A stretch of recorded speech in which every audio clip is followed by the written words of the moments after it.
Remember, the Kiambaa by-elections are on today, D-Day, as many would look at this as more of a national outlook of what is likely to play out in 2022. Many label it a battle between the titans, President Uhuru Kenyatta and his deputy, and that is Deputy President William Ruto.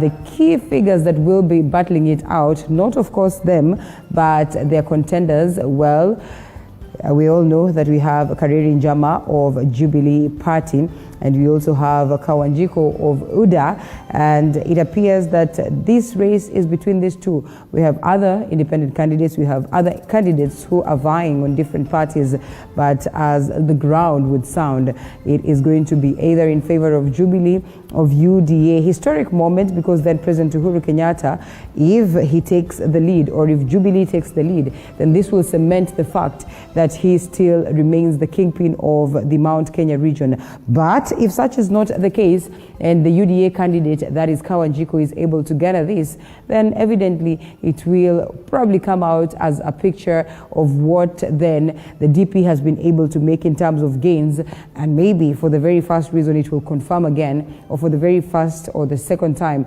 then it will confirm that the UDA is gaining grounds, that is in the Mount Kenya region. It is something that is going to be watched closely. They closed their campaigns just the other day, and therefore we are eagerly waiting to see what then will be, of course, the key thing that plays out. Who takes the lead, at what point? Is it as early as possible, as many would say it is 6 a.m. tutakuwa tumefunga?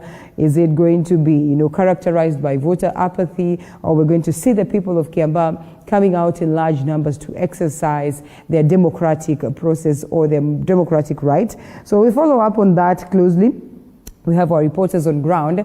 We'll be having Wangi Maina. We'll also be having, that is our very own Josephine Grace, who will be on ground to keep us up to tabs. But again, we'll also be looping in individuals that are down there, that is to tell us what the scenario is like. Lots of fears based on what we've seen in the recent past, that is in regards to the aspect of intolerance, but we can only hope that it's going to be a free and fair process. We'll also be having analysts that will help us decipher and understand the intrigues of the events that will take center stage in Kiambaa, that is Kiambu County. That aside, so much is happening in the world of news pertaining to the preparation of IEBC and how best they'll be able to handle this particular one, and importantly, the general election that are slated for August next year. So karibu sana, join me as we have these candid discussions, and today we're going to make it special because we say it is all about Kiambaa. But even as we say it's all about Kiambaa, we are crossing fingers to get a hold of Honorable Senator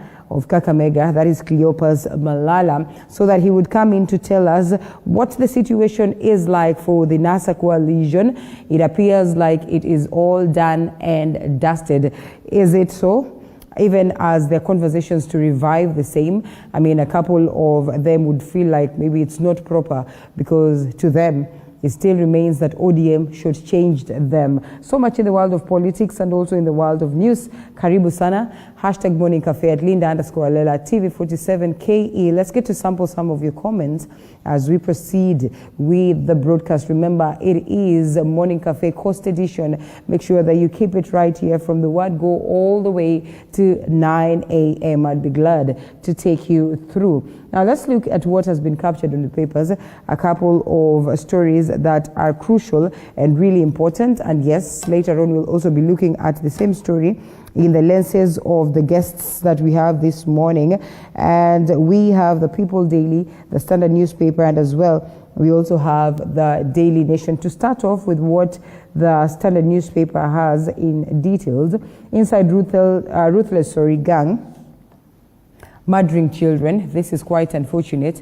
That's the reason why you're constantly reminded to make sure that you are keen, or you take keen look on, of course, the whereabouts of your children. Make sure that you guard them with proper information, that in the event they meet strangers or they are lost somewhere, then they'd be able to guide or advise the few individuals around them to make sure that they find their way home. Now, two suspects lead separate teams, that is of investigators, about 300 kilometers apart in Nairobi and Uasin Gishu to spots where up to 24 children could have been brutally killed, and blow lead of kidnap and a killer ring. A story captured on page 4. Quite an unfortunate occurrence. A majority of these stories are actually untold. We don't always come out to speak volumes about them, but the cases are rising by the day. We're talking about 22 on number of children, and police suspect may have been killed by the gang, 10 in Nairobi and 12 in Uasin Gishu. That is quite unfortunate. Faces of these young Turks, and I mean, I can only imagine what then the parents would go through at this point. But just what could be informing this? We'll be looking at this later on, a story that has been captured on page 4 of the Standard newspaper. Omar Lali and witness whip as Tekra inquest, or at Tekra inquest. We know that this has been going on, as of course the Keroche family seeks to see whether they'd be able to get justice, for the loss of their very own child, that is Tekra Muigai. A story captured on page 6, and the proceedings are on, appearing in court still. Conversations are there as to whether indeed Omar Lali is the person to blame. According to him, well, theirs was a simple and interesting love affair, but yes, it turned out to be sour. Speaking of which, also, the Obado case still on, and the DNA says that Obado is the father of Sharon's baby, and DNA analysis of Sharon Otieno's unborn baby matched those of Migori governor, confirming that he is biological father of the child killed alongside its mother in September 2018, as captured on page 6. The proceedings are on. We always follow up on the same to give you updates as and when they hit our desk. SRC's no to port staff pay rise. A story captured on page 20. Remember, this is the Coast edition of the Standard newspaper. And as they would say, I mean, it was evident that this year and maybe the next 2 years, there's not going to be a rise based on that declaration by SRC. I mean, all this because of the unprecedented times of COVID-19. And therefore, we closely look to see how then the reactions would be. Remember, this also went down and trickled to the teachers yesterday. Lots of papers, and generally the news was that the teachers had been arm twist to a loss. Arteta praises Saka strength. A story captured on page 56 in regards to matters sports, and there's also so much that has been captured sports-wise, that is locally and internationally. As you grab your copy, you can get details of it. You can see Arteta says Saka is strong enough to handle racist abuse. England defender Maguire's father injured as UEFA investigates fan violence. And the cases of racism have always been on the rise, mated on the players who've constantly called upon the necessary federations to make sure that they address the same. But as they would rightfully put it, I mean, having gone through this for quite a while, they have no reason to allow such to melt them or to crush them. Jimmy Wanjigi is in court over 5 trousers and 2 jackets worth 1.3 million. A magistrate's court had ordered Wanjigi to pay Ravello Limited, that is TFSR, for 5 pairs of trousers and 2 jackets, but he has appealed on the same. Interesting times here.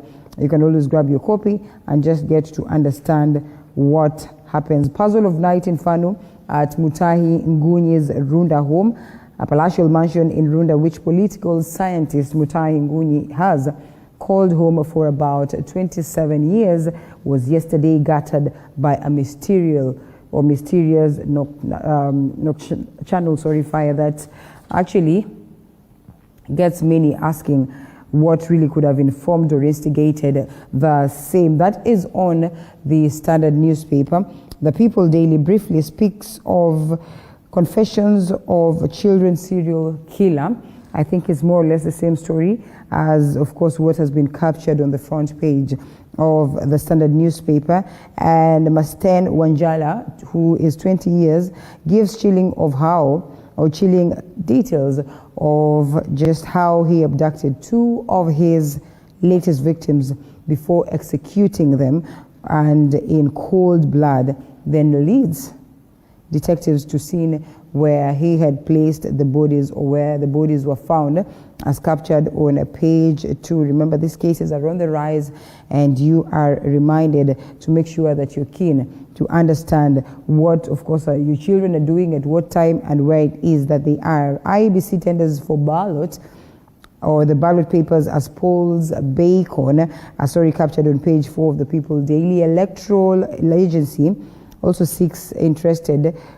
asks interested companies to bid for supply of other materials, that is, such as voter registers and result declaration forms, for a period of 3 years. We all know that there's so much that goes into the preparedness of the IEBC, especially when it comes to sourcing the materials, and we have all seen how, of course, cases have cropped up because of this, cases of corruption, especially on the tendering processes and, the processes of procurement. And therefore we are keen to see, or to understand then, how IEBC is going to differently handle this time around. Into the legal aspect, now Gotv moves to fast track minor cases. A story captured on page 8. Remember, she says that she comes in at a point where there's lots and lots of backlog of cases, and therefore would wish to come in handy to make sure that they, at least easen the burden for the courts. And declared that there's times we'll be having night court sessions, and now this on dealing with minor cases, to make sure that at least this backlog of cases are done with. DP welcomes Raila change of stand on economic recovery, type of, bottoms-up approach. Remember, he said that he's focused much on the people at the grassroots, more or less the same thing that the DP speaks of when he says he would seek to adopt bottoms-up approach as to that. All these are stories that have been captured on the papers. Like I said, the Obado one, the Keroche one, and also governors have warned against relaxing COVID-19 protocols. We need to be keen at this point, especially in the hard hit regions, that is of Western Kenya and Nyanza region. Relief as members of parliament approve rules of guide marginalized areas, Kitty, and so much more in terms of the stories that are here. And we'll definitely be looking at them as we continue with the broadcast. Also, my team has worked on some 2-3 stories, and it is now time that we go through them. More than about 95,000 voters, that is in Kiambaa constituencies, are all set and ready to see to it that they are able to go and elect their member of parliament. A battle of titans after the demise of their very own Paul Koinange, who passed on due to COVID-19 complications. And as many have fronted out their preferred candidates, or many parties, there are also who are running it, on an independent ticket. And we are cleanly watching to see this race that has been labeled a battle of real between President Uhuru Kenyatta and his deputy. Let's take a look at that.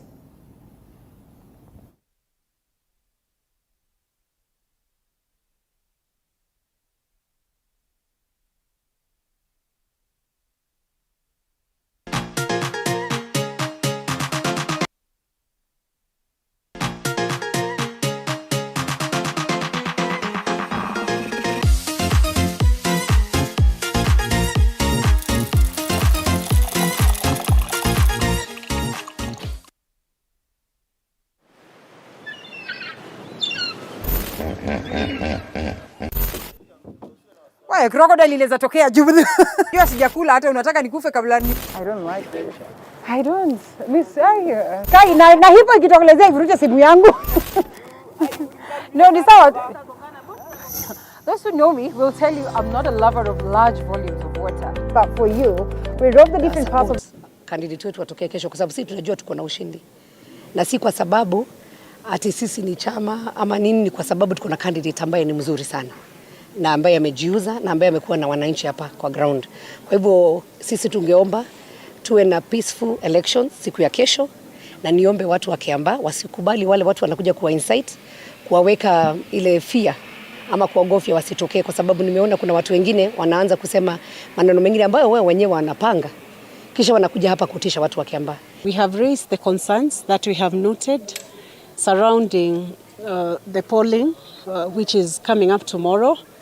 There are several issues which we believe will be canvassed both by the returning officer, the IEBC, and also the security forces.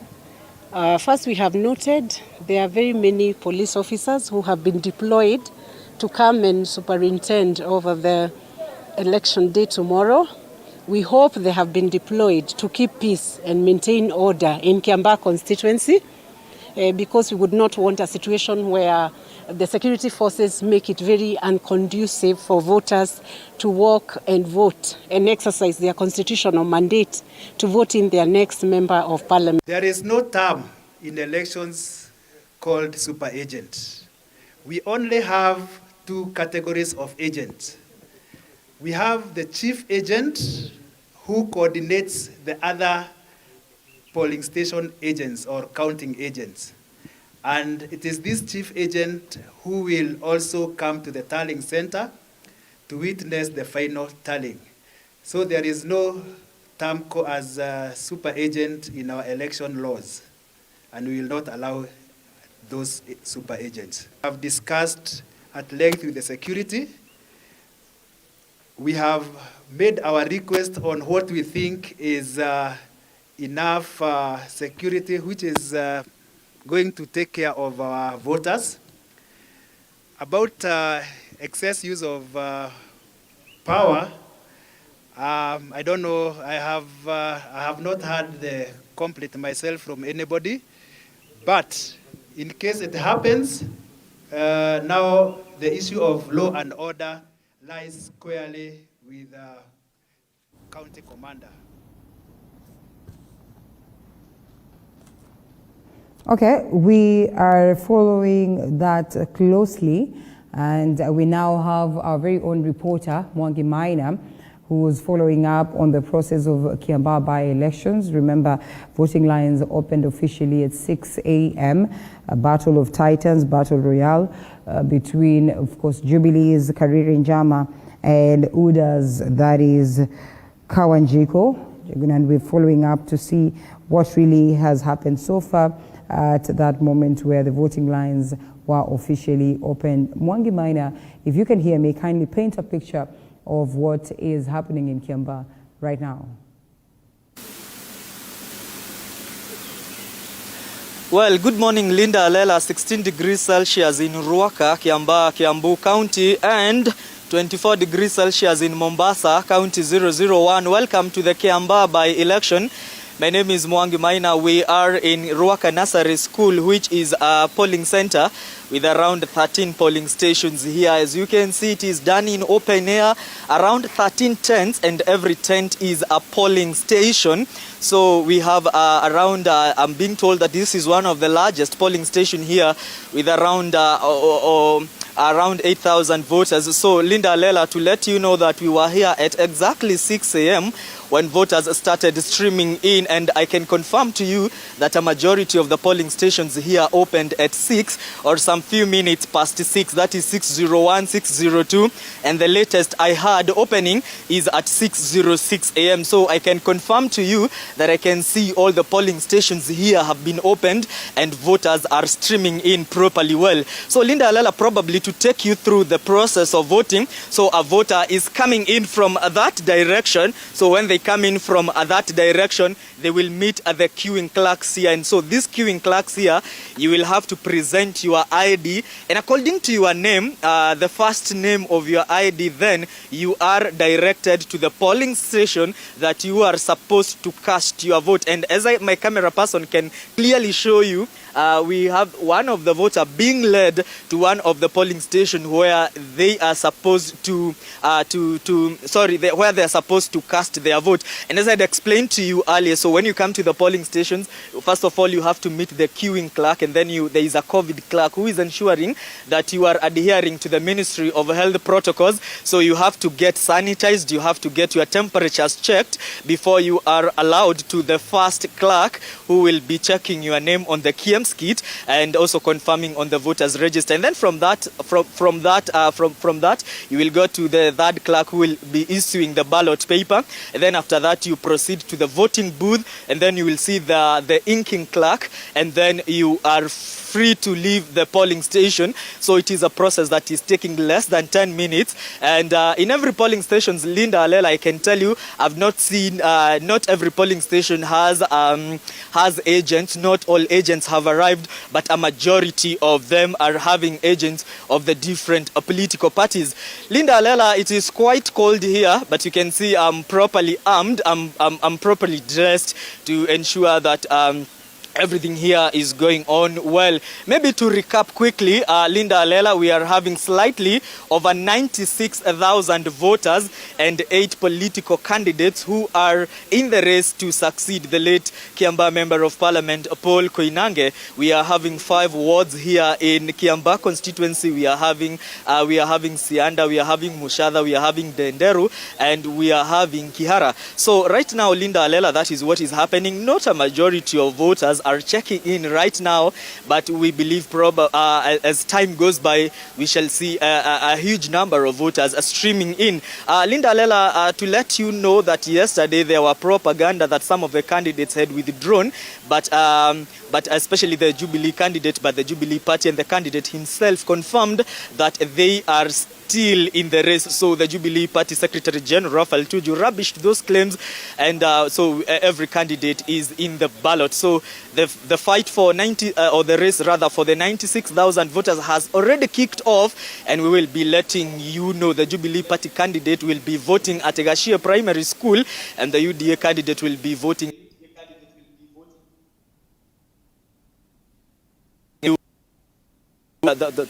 The whole process of voting here in Kiambaa constituency. So Linda Alela, back to you in our Mombasa studios, County 001. I'm here in Kiambaa constituency, Kiambu County. We will be keeping you abreast on things as they are going to unfold. Maybe, Linda, to tell you that of the 13 polling stations here, every polling station has 2 police officers, so security is guaranteed. So, Linda Alela, as you can see, voters are still coming in, streaming in to vote for their preferred candidate for this by-election. Back to you in studio, Linda Alela.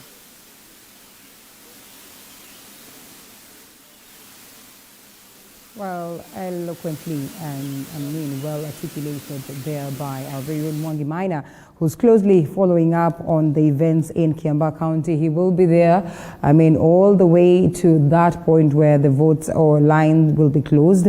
And importantly, the process of counting begins, and therefore we'll be looping him in once in a while so that he would paint a picture of what it is that is happening. You've had the key points that he has raised right there. And therefore, as we await to see how the day unfolds, we'll definitely also be here to make sure that we expound some more and, just weigh in our sentiments in regards to the same. Feedback from your end.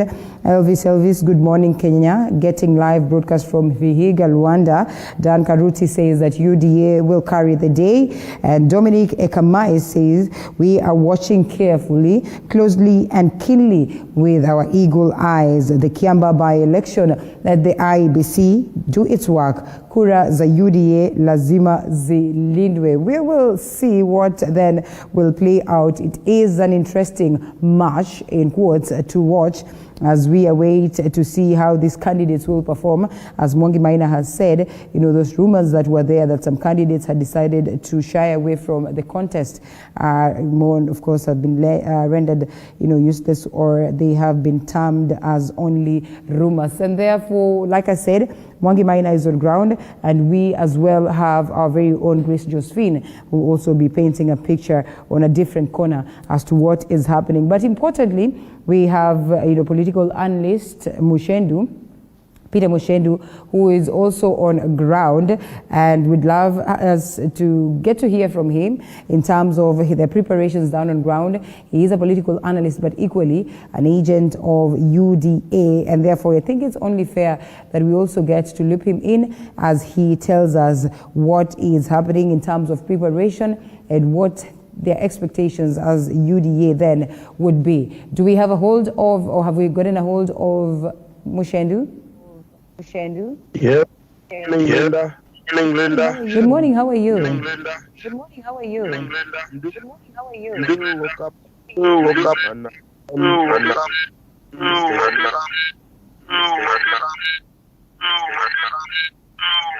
I can't get Mushendu now. and then get back to me because I'm hearing. Now I can hear you. Now I can hear you. Now I can hear you, Mushendu. I'm sure it is fixed. Linda, this is I'm currently returning primary. I think I agree with Mushendu. We might need to fix that so that at least we are able to have a proper conversation or engagement with us yet, so that he can tell us some more in terms of how UDA has prepared itself, and importantly just how then the process is going on, whether there's that peace that is expected, as Mongi Maina has said, that every single polling station has proper security and guard, and therefore worry is not there in regards to the aspect of security. We'll definitely be holding, of course, Mushendu later on, so that we get more updates on the same. But to more news as prepared by my team. And the court has been told that Migori Governor Okoth Obado sired late Sharon Otieno's baby as the hearing of the case involving the murders of Sharon and her unborn baby entered its third day Wednesday. According to government analyst John Mungai, who was amongst those who took to the witness stand, there was a 99.99% probability that the county boss was the baby's biological father. As David Mudoka reports, a hotel receptionist and a security guard also testified in the case in which Governor Obado and two other accused persons have been charged with the gruesome murders. The trial proceedings of Migori Governor Okoth Obado, his personal assistant,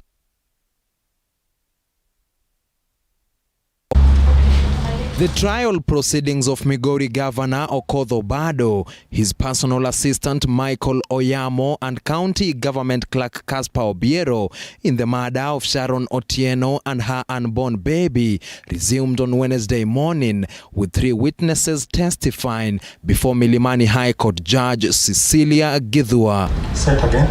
Some other individuals. First on the witness stand was government analyst John Mungai, who testified that Governor Obado was the biological father of Sharon's unborn male baby. From your experience, 30 years. According to Mungai, the analysis that also focused on blood stains from a jacket, trousers, open shoes and other clothes belonging to Sharon found at the scene of crime indicated a 99.99% probability that the county boss had sired the baby. The results of the probe further revealed that semen samples collected from a condom that was obtained from the scene were of an unidentified male person, indicating that Otieno's suspected rapist is still unknown. This as the prosecution seeks to demonstrate how Obado, Oyamo and County Clerk Caspar Obiero created the opportunity, facilitated the crime and orchestrated the cover-up of the brutal murders.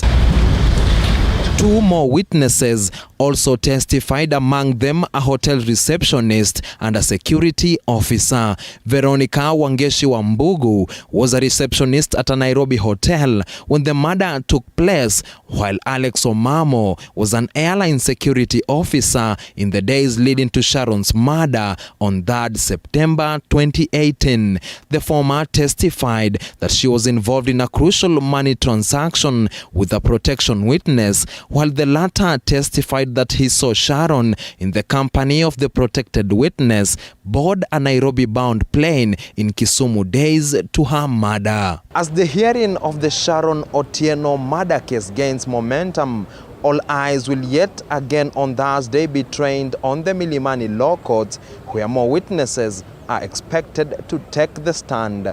David Mudoka, TV47 at the Milimani Law Courts, Nairobi. Now, the search for 4 commissioners at the Independent Electoral and Boundaries Commission, IEBC, entered day 6 as 3 applicants defended their application before the IEBC selection panel. But the corruption scandal at the Kiambu County government that led to the ouster of former Governor Ferdinand Waititu came to haunt former Kiambu County Education CEC, Dr. Joseph Kang'ethe. Good morning, Mr. Nga. Day 6 of the interviews for the 4 positions at the IEBC. Achoka, Vice Chair of the panel.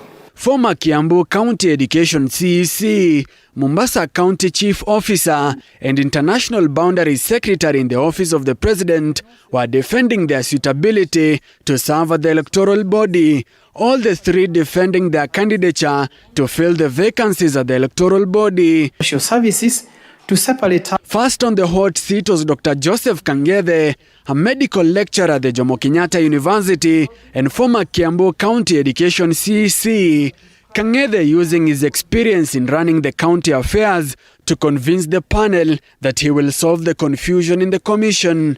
However, corruption scandals that led to the ouster of former Kiambu County Governor Ferdinand Waititu, under who he served, came to haunt Kang'ethe, further revealing that he was once summoned by the Ethics and Anti-Corruption Commission. I remember I saw some of that function happening in Nakuru, and there was almost an altercation between a commissioner and the members. So I want to bring in sanity where, as far as possible, I can in both the electoral process and the boundary delimitation process. Next on the spotlight was Mombasa County Chief Officer Juliana Cherera. 2 good examples. And her opinion to postpone next year's general election if the coronavirus disease is proven a danger during the polls, however, put her on the spot, despite her plans to continue with the preparations to hold the elections in August next year. Taking into account that we only have less than 13 months to the general election 2022, and according to you, elections should be postponed, or you still feel it should be postponed, or you feel 13 months is reasonable enough to assess the position? Thank you. I said that it can be postponed if life is threatened, but if that one aside, then we'll have to be abiding to the law, and our first law is the Constitution 2010, that elections are held after every 5 years. The last applicant for the day was Secretary for International Borders at the Office of the President, Julius Kiplagat. The tech enthusiast has promised to use technology to stream real-time votes, but maintains that new constituencies can be created before August next year. Remember that you can, if you alter the constituency boundaries within a period of 12 months, it will not be effective. It will be in the next election. So if we can be able to do it right now, we are not within that 12-month period. This is July, and the next election is August next year. So if we can do it as fast as possible, fine and good. it can be done within this, before August. The search for commissioners to fill the 4 vacant positions at the IEBC will continue tomorrow. Mr. Kimuli. Now, still on matters, IEBC and the Independent Electoral and Boundaries Commission has kick-started the Building Bridges Initiative referendum process amid a court battle. The electoral body placed advertisements in local dailies for tender applications to supply ballot papers for the general election and the referendum. Joash Ansari with that. In an advert in the local dailies, the Independent Electoral and Boundaries Commission invited for international tender bids for a contract that will run for 3 years to supply election and referendum declaration forms and ballot papers, among other election materials. The move by IEBC to invite bid for referendum material raising questions from Kenyans at a time there is a legal battle over the Building Bridges Initiative BBI bill. Because for such a high-ranking government official to come out and advertise for materials when Kenyans do not know the fate of the BBI itself is some sort of arrogance that as a country we need to relook at and ensure that we don't entertain such circumstances. The Court of Appeal is set to deliver its ruling on the case that was filed to challenge the early High Court ruling that declared the BBI process null and void. Whichever way the decision goes at the Court of Appeal, there will be a Supreme Court. So this is something that can drag up to October, even December. So, and because the courts have their own schedules. So if we are talking about October and we have not held a referendum, are you going to tell me that we'll hold a referendum in March next year when parties are already supposed to be doing nominations? Which kind of chaos are we trying to create for ourselves? IEBC Chairman Wafula Chebukati, however, says the 3-year contract was for delivery of items for the general election. Chebukati, however, says in case the Court of Appeal rules in favor of pro-PBI, the electoral body will have just 90 days to prepare for the exercise. ODM boss Raila Odinga has been insisting that the BBI reggae is still on course despite the court battles. Nobody can stop reggae, 'cause reggae's true. Joash Onsare, TV47, Nairobi. Well, chaos ensued at the Kenyatta National Hospital after medical students from the University of Nairobi took to the streets to demonstrate against the abrupt school fees. This as the University of Nairobi's Vice-Chancellor, Professor Stephen Kiama, has effected some changes at the institution amid opposition to the planned restructuring, as Muthoni Maina reports.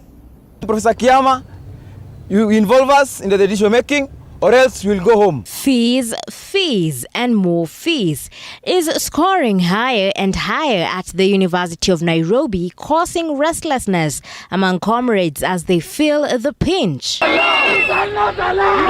Even as students continue to express their dissatisfaction, as chaos ensued at the Kenyatta National Hospital after UON medical students took to the streets to demonstrate against an absurd school fee increment, which led to a transport paralysis for a few hours. The Vice-Chancellor, Professor Stephen Kiama, did not touch on the increment of school fees as he addressed the new changes of the learning institution online that touched on better service delivery. The devolution in the faculty level, ladies and gentlemen, will enhance efficiency and effectiveness and improve the way we carry out our business at the university. I beseech you all to accord them your utmost support. The University of Nairobi on Friday announced that it is abolishing major colleges as it reorganizes all functions around faculties. The University Council has abolished 24 colleges, reducing the number from 35 to 11 to avoid duplication and functional overreach. We are the ones who are capable of employing and firing them. Comrades, power! Power! We will not allow those structural changes to go on. You know why? Because the service delivery will be reduced. Chair of Council, Professor Julia Ojambo, says the resultant governance and structural reforms envision new thinking that breaks down bureaucracy for the benefit of the institution's stakeholders. The management says that no member of staff has lost their job despite the reforms that were made, and instead announced new member positions to the council so as to ensure an effective administration process. Acting Executive Dean, Faculty of Social Sciences, Professor Mohammed A. Jama. Acting Executive Dean, Faculty of Veterinary Medicine, Professor John D. Mande. Acting Chief Operations Officer, Mr. Brian Ouma. In the spirit of people's reforms, we have already engaged all staff whose positions are affected and agreed on how they can continue serving the university. As your Vice-Chancellor, I'd like to confirm that during these reforms, no member of staff, both academic and non-academic, has lost their job. Muthoni Maina, TV47. Professor Kiama, you involve us in the decision making, or else you'll go home. Now, Director of Public Prosecutions Nordin Haji now wants to challenge the decision of the High Court that had barred the arrest and prosecution of LSK President Nelson Havi of allegations of assault. High Court Judge Jairus Nga issued the conservatory orders restraining the state from further arrest of prosecution of Havi, as Paul Kirobi reports.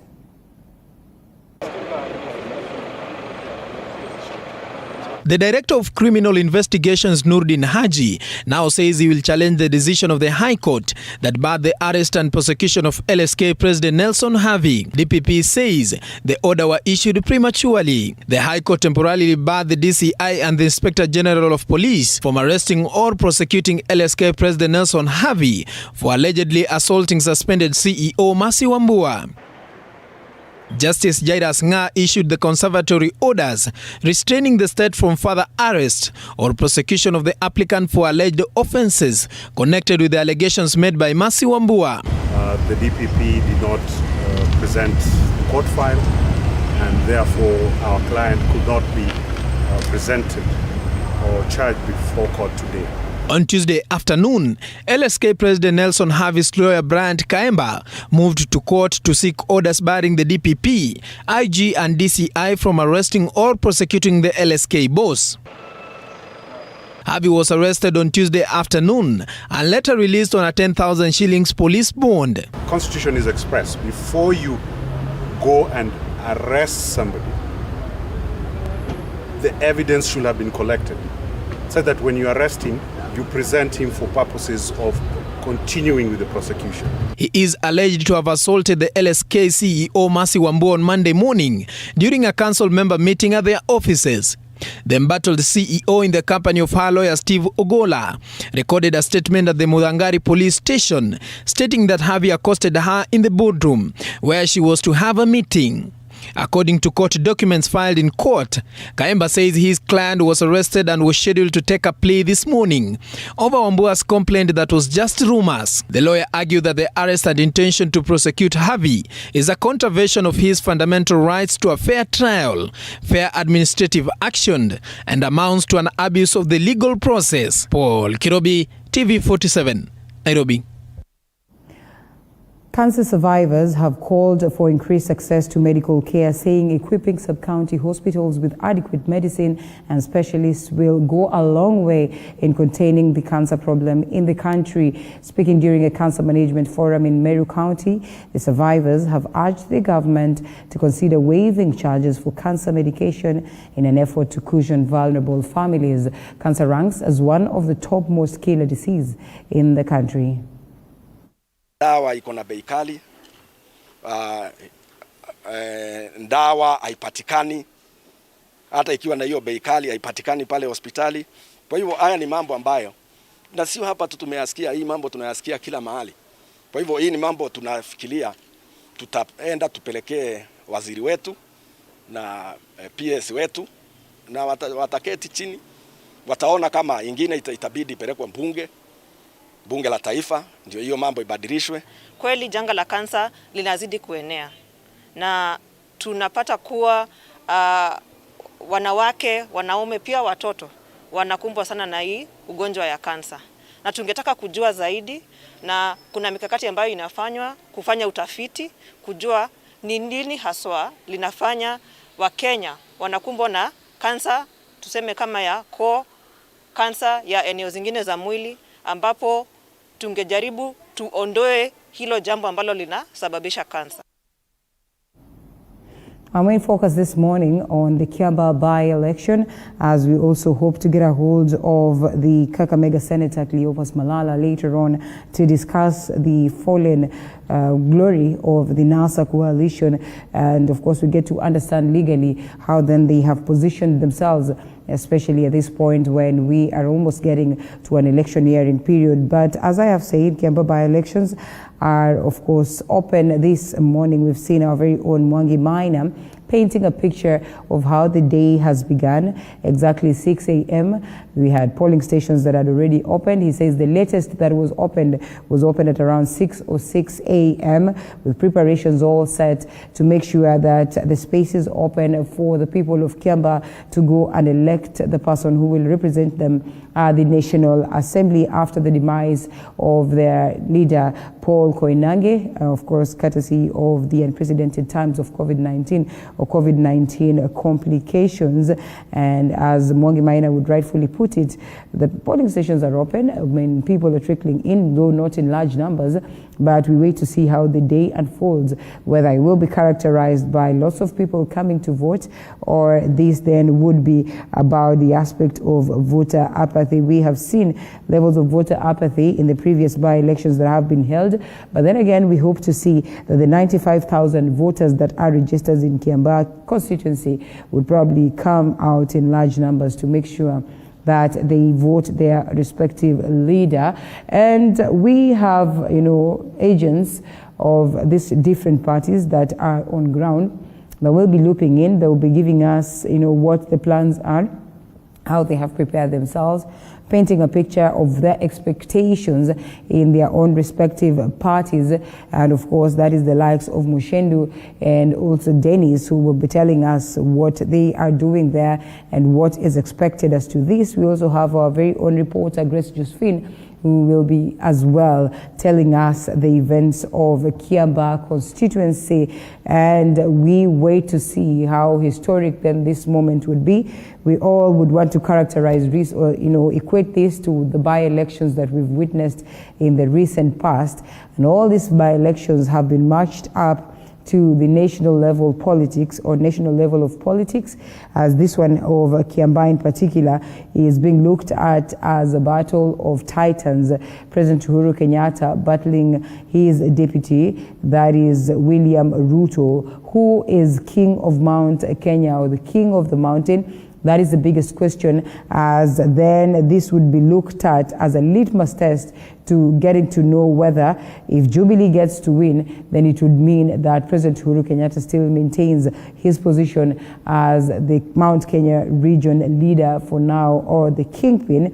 And whether, that is UDA's, I don't want to call him UDA's, but he has somehow declared his interest in the UDA party, saying that he's been frustrated enough times in Jubilee party, and therefore a wise man who has plans will always prepare himself to see how then they make, or what vehicle they will use to go to the next step, and he would choose UDA for that. So we get to see whether the win of Kawanjiko would mean that officially then the DP has gained the grounds that he would want, that is in Kiambaa by elections. Like I have said, we have around 95,000 voters that have registered to go through, of course, this process in trying to get their leader. And they are set to go for this particular mini polls. The majority of them have already cast their vote. Mwangi Maina has given us the process that goes into that, from the time one gets to queue and from that moment where they get to, cast their vote. The Independent Electoral and Boundaries Commission says that all is set for this particular by-election, and it is expected to be a horse race that pits between Jubilee President Uhuru Kenyatta's, that is Kariri Njama, and UDA's Njuguna Kawanjiko, and the other candidates that have registered their interests. And so it is proper that we follow up to see this process come to an end, as the voting process would close roughly at around 5 p.m. in the evening. We'll be having, results trickling in for us to get to know what plays out in Kiambaa constituency. So much support from the people of Kiambaa, and we wait to see then who will be the person who carries the day, with lots in their manifesto indicated on some of the key things that they'd want to do for their people. Then these leaders are waiting with bated breath, the likes of UDA's and, Kariri Njama and also these independent candidates, I think it is an opening space for them to get to know their strength. Remember, it's not about the party, while in this case then, many have argued if the likes of Karere and Jama were to lose, then maybe they will lose on basis of the political party and the distaste that it leaves to many Kenyans who continue to grapple with the aspect of tough times, you know, and difficulties occasioned by COVID-19 and generally the high cost of living. So we just get to paint a picture of this as we continue, as we get to know whether this will somehow shape the conversation for the 2022 general election, if there are going to be any, and we'll be here to make sure that you are up to tabs. I am trying to get a hold of the team that will help me go through the papers and will also help me expound some more on this conversation of Kiambaa constituency. I get a hold of Gloria Oruoba, who will be there, as well get a hold of Wafula, and Wafula, who is also on standby, will be painting a picture of this process in Kiambaa. That is Evans Wafula, and also we'll be having Ben Kinuthia, who's a political analyst, to help us on that. So I think it's now time that I have them coming on board. Do we have them ready?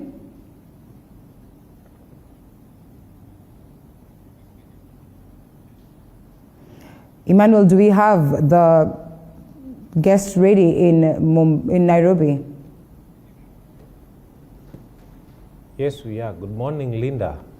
Well, we're trying to fix that, and we get to see just how best we're able to get answers as to that. And once we have our guests set and ready to give us their view on this, then definitely we will loop them in. Who is the king? Remember, it is a battle of titans that is in Kiambaa constituency upon the demise of Paul Koinange, who was their legislator, who passed on because of complications of COVID-19.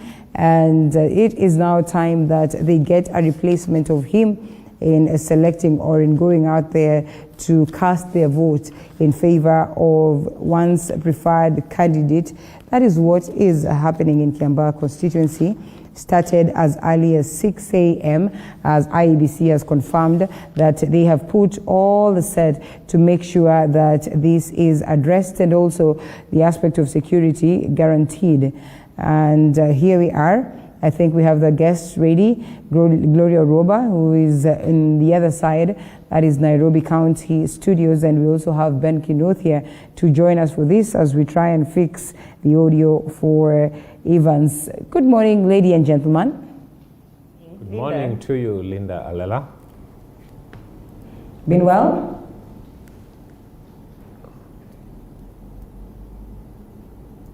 Good morning. Well, I hope, yes. Gloria, can you hear me? How are you? I'm well, yes, we can hear you.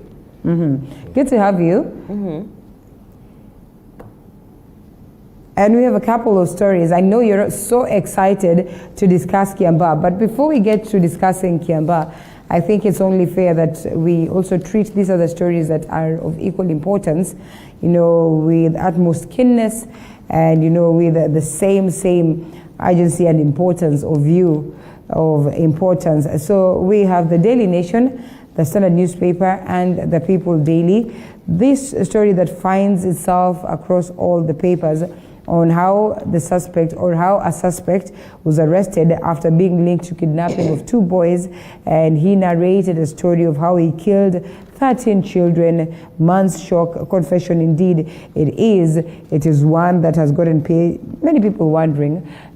This the same people who are in the syndicate of abductions, the arrest and chilling revelation by Masten Milimu, that is Wanjala, and Master the Mystery and a world of child kidnapping, trafficking, and slaughter, crimes that have plunged families into panic, that is in Nairobi and other parts or other urban centers in the country. With the closure of schools, parents are advised to be vigilant and warn out of the murder. Story captured on page 6. This case is on the rise. Gloria.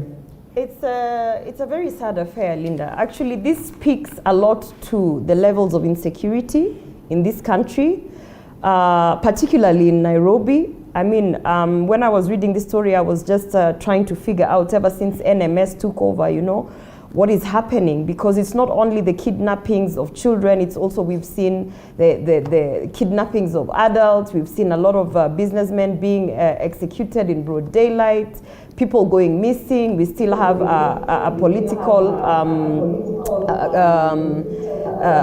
what's his name, who's still missing? Security, so the security expert. Yes, the security expert, sorry. Yes. So I think this speaks a lot of the levels of insecurity in this in this country, and also the economic desperation that Kenyans have. Because remember, when we were listening to this story of this particular case of this kidnapper, some kids were actually, you know, they were asking for ransom of 5,000, sometimes 10,000, you know. It's become some sort of income generating activity. And, you know, then you tend to wonder, you know, are we really at the place where there is absolutely no jobs, absolutely no motivation for our youth, for our young people to just try and engage in activities that are not of crime, to, you know, have an income. And also maybe I would say it also speaks on our as a society, on the moralities of our societies. So I think it's so sad, you know. I'm a mother.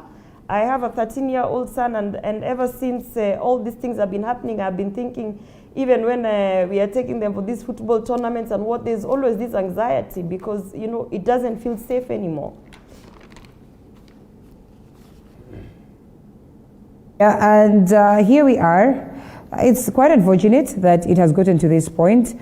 One then would want to ask then, is there more than meets the eye? Because if we are to imagine that this is, you know, about, you know, collecting money, ransoms, you know, from the families of these people, then does it really have to go to these levels where we kill the children, and if not killing them, we ask for money that is as little as 5,000, Bob? Thank you very much. A very good morning. First and foremost, this is a very sad story. But from where I sit, in fact, when you look at that young man, he's more of a vagabond than someone we should be discussing really on national TV. He looks to me like someone who is completely and totally within McNaughton rules. He should not even be worthy of this discussion. That's a person who should have been in jail a long time ago. And I think it points to the investigative arms, because what should have happened is that from the very first time they asked for the first ransom, I think this should have ended with the abduction of the first child. But by the time they are getting to 13 children, it shows you there's something wrong with law enforcement, there's something wrong with even us as a society. Because interestingly, by the time this guy is killing one child, there's a house he goes back to. There's a neighbor, there's a friend, there's someone who knows what this person has been up to during the day, what he has done, what he hasn't done. And usually, I say most people in Kenya will not be able to keep a secret. This is a guy who goes probably and tells his best friend, today I did this. So it's incumbent also upon us to think and say, okay, yes, my neighbor is a thief, or my neighbor is a murderer. My neighbor does not, and it's the whole idea of nyumba kumi. Who is your next door neighbor? What do they do? How do they live? And once you know, what are you doing about it? Because I can tell you, if we stop being elitist in any way and just think about nyumba kumi as an idea, it would help us deal with crime, because you'll find maybe in 10 houses, each with, say 10 groups of nyumba kumis, maybe there are only 5 or 6 vagabonds that need to be gotten rid of. So if we do our part, if we are able to say as Kenyans, I know so and so is doing something that is illegal or something that's not supposed to be happening, I don't think we would be where we are, because also it's not possible for the policemen to come and stay in every house. All right, well, we can only hope to see that such is addressed in the best form possible, but as Ben would rightfully put it, I think it's also incumbent upon us to be our brother's keeper. Another story captured on the Daily Nation in regards to school fees burden, where parents have been forced to cough up cash for third time in 7 months. That is bound to happen as we try to adjust due to the unprecedented time of COVID-19. Adjustments that are quite hard for a majority of parents, and so much happening in the Ministry of Education in terms of making sure that we are ably prepared to have our students go back to school. But again, on matters insecurity, we still have Kangogo at large. Gloria. Yeah. I mean, it's baffling, so to speak, because it's a story that we've been following, and we've really been hoping that it won't take this long to, you know, come to some sort of fruition with what is happening. I would say I've seen a couple of appeals of, you know, different lawyers, Ombeta, and who actually asking that she be given a chance to, you know, come forward and perhaps, you know, give her side of the story. I don't know, you know, I think there's more to it than what we see on the outside. I think judging from the stories and how, you know, she could easily maneuver, it actually appears that she has assistance from within the police force. It appears from the outside. And there's more to it that meets the eye. I don't think it's just a case of jilted lovers and, you know, some sort of revenge mission on your exes. I think there's more to it. I think there's something that we are not being told. And for a person to just transverse cross-county, back and forth, at the same time she's being tracked, but you know, when you listen to who she's calling, how she got away, you know, I don't know. I feel like there's something within the police force that we are not being told.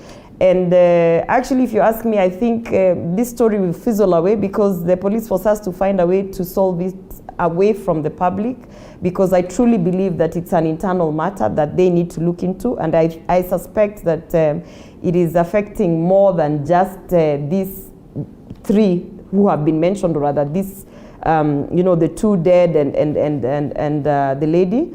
And one of the things that I think we should highlight here is there's a lot of stuff happening in the police force, and we need to start thinking of ways, probably internally as an organization within the police force, to look into issues of, I would say, psychological stability of our police officers, just the welfare. You know, in most organizations you have actually a welfare committee, and you know, it might be small things that you think don't really matter, but they sort of build up to, you know, ensure that our police force is actually feeling that they're in a safe space and they are able to execute their duties without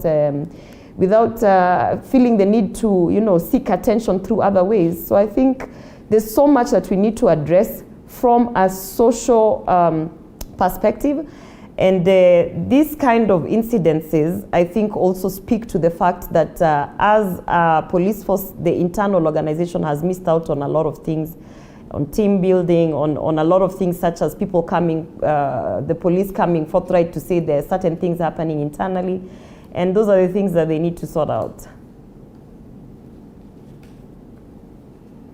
Numerous cases of murder are still on in courts, and that of Okoth Obado, that of Aisha Jumwa, that has now been pushed to 2020. I mean, we can only wait to see what happens, but as well, we're having lots of cases, crimes of passion on the rise, and also, you know, being a specialist, a legal specialist on, and you know, a specialist on matters governance, and as well, when it comes to the aspect of mentorship, then I know this is one thing that goes beyond, you know, so much that we see.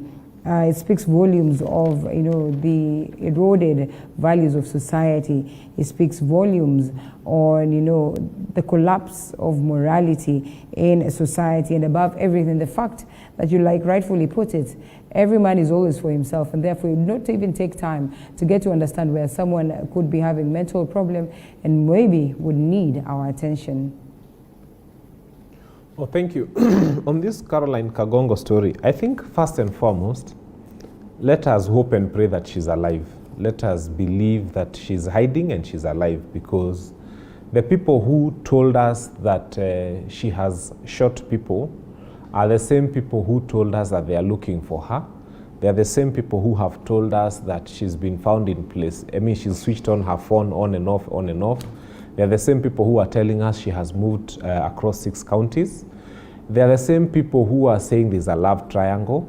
And they are the same people who are telling us that there could have been deals within the police force amongst colleagues that went wrong.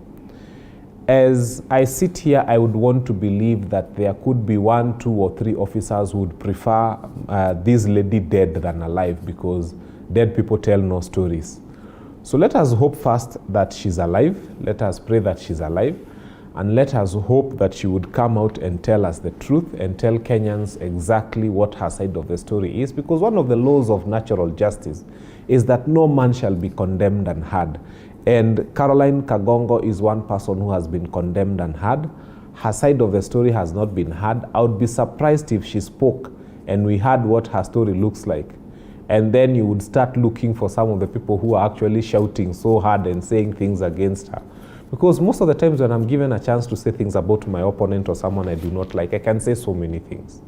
But then when they get an opportunity to come and speak their truth, the people who wanted to stone her will probably be the ones now looking for me to stone me. So let us give Caroline Kagongo a chance to come and make her case. We can only decide that she's bad or evil or whatever once we have heard from her. But for as long as we have not heard from her, let us give her the benefit of doubt. That's my take on the whole thing. Some bit of politics, and Gloria, this is an interesting one. There's a fresh storm as IEBC revisits referendum. The commission has stoked controversy, that is with a public notice on a tender for the supply of electoral materials, and this include referendum result declaration forms. This has angered BBI critics who accused commission of acting in bad faith. It's almost like, you know, the commissioner is certain that we're going to head for an election. Just how best are they supposed to handle this, especially on the aspect of a referendum? Because if they fail to, prepare, and then the courts order that we have a referendum, then we'll blame them for being incompetent. Once they prepare, just so in the event that the courts are going to, just give the BBI a clean bill of health, they'll be safe. We are here condemning them. I think this is a case of the chicken or the egg, but I will say that IEBC at this point, to my opinion, is actually acting in bad faith, because the matter has been halted by judiciary. We are waiting to be told whether or not BBI was actually legitimately, started, and the legal framework was as it should be. We are waiting to be told if at all we are moving forward with this initiative, whether through the referendum or whichever other output. We are actually, you're in a situation where you cannot be taking up such kind of positions as an independent electoral commission. How do you then, justify that you have put out a tender and that you are actually getting ready for a referendum when you as the implementer of this, situation here with the Building Bridges initiative? If the courts come out and say, actually, this was an illegality, we have thrown it out, then what are you going to tell us? That in any case now we have material for a referendum in the future if we ever get to a referendum? I think considering the fact that we have been given the dates on when these matters are going to be heard, and you can almost anticipate the timeline with which this whole matter will be concluded.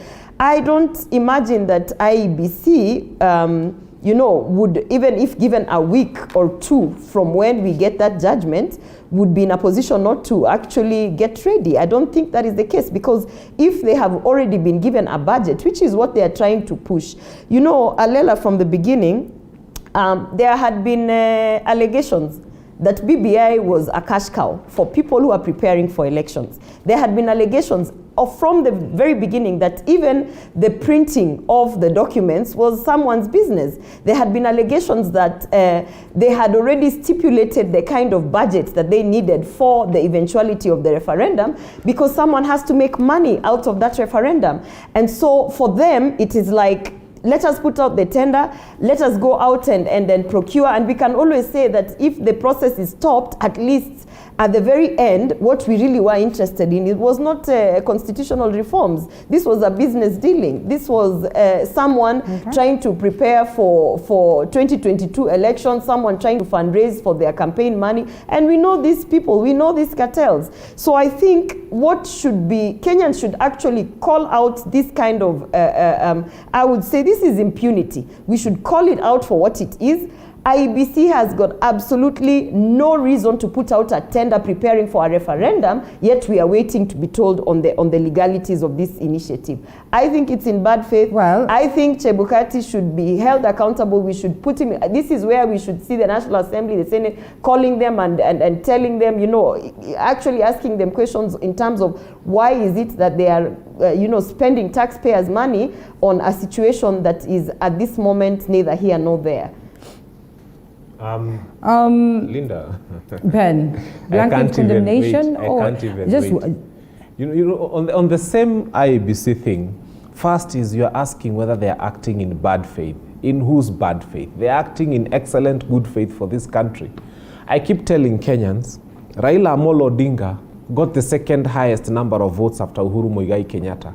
Combine the two, those are the two most popular Kenyans. And so when you hear a judge who was never elected, a judge who cannot even win an MCA seat, is saying that the president and Raila Amolo Odinga cannot start a referendum initiative because it has to be a popular initiative, that the two most popular Kenyans in this country, the two Kenyans who got the highest number of votes, the two Kenyans who have the biggest support base in this country, cannot initiate a popular initiative, then who can?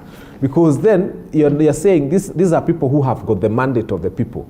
They are people who, you know, if they wanted a rally at Uhuru Park, they wouldn't even need to spend a coin like a Raila Amolo Odinga. And you're saying that that person who's got that critical support cannot start an initiative. Now, the judiciary is saying that we shall not have a referendum. And for that reason, IEBC is being told to stop everything that leads to that. But when you think about it, the will of the people is supreme. In as much as the judiciary has got its role, first, power belongs to us as Kenyans. And I can tell you, the majority of us, we want that referendum, we want a change in this constitution, we want a change in the way this country is governed and run. We do not want that Ferrari kind of presidency. And if that be the case, who is the judiciary to come and make such an important decision on behalf of Kenyans? I think it is for Kenyans to decide whether they want a referendum or not. It is for Kenyans to decide whether they want that constitution or not. And the best way, hii maneno ya tangatanga ya kushinda hapa wakituambia ati let us not hold a referendum. Let them allow us to go to a referendum, and Kenyans will decide whether they want BBI or they do not want BBI. The accurate test, and I can tell you, the only way to know whether BBI is acceptable or not acceptable is to take it to the Kenyans and let the Kenyans decide whether this thing is acceptable or not acceptable. Why are you blocking it from Kenyans? In fact, wasting time. Ben, yeah?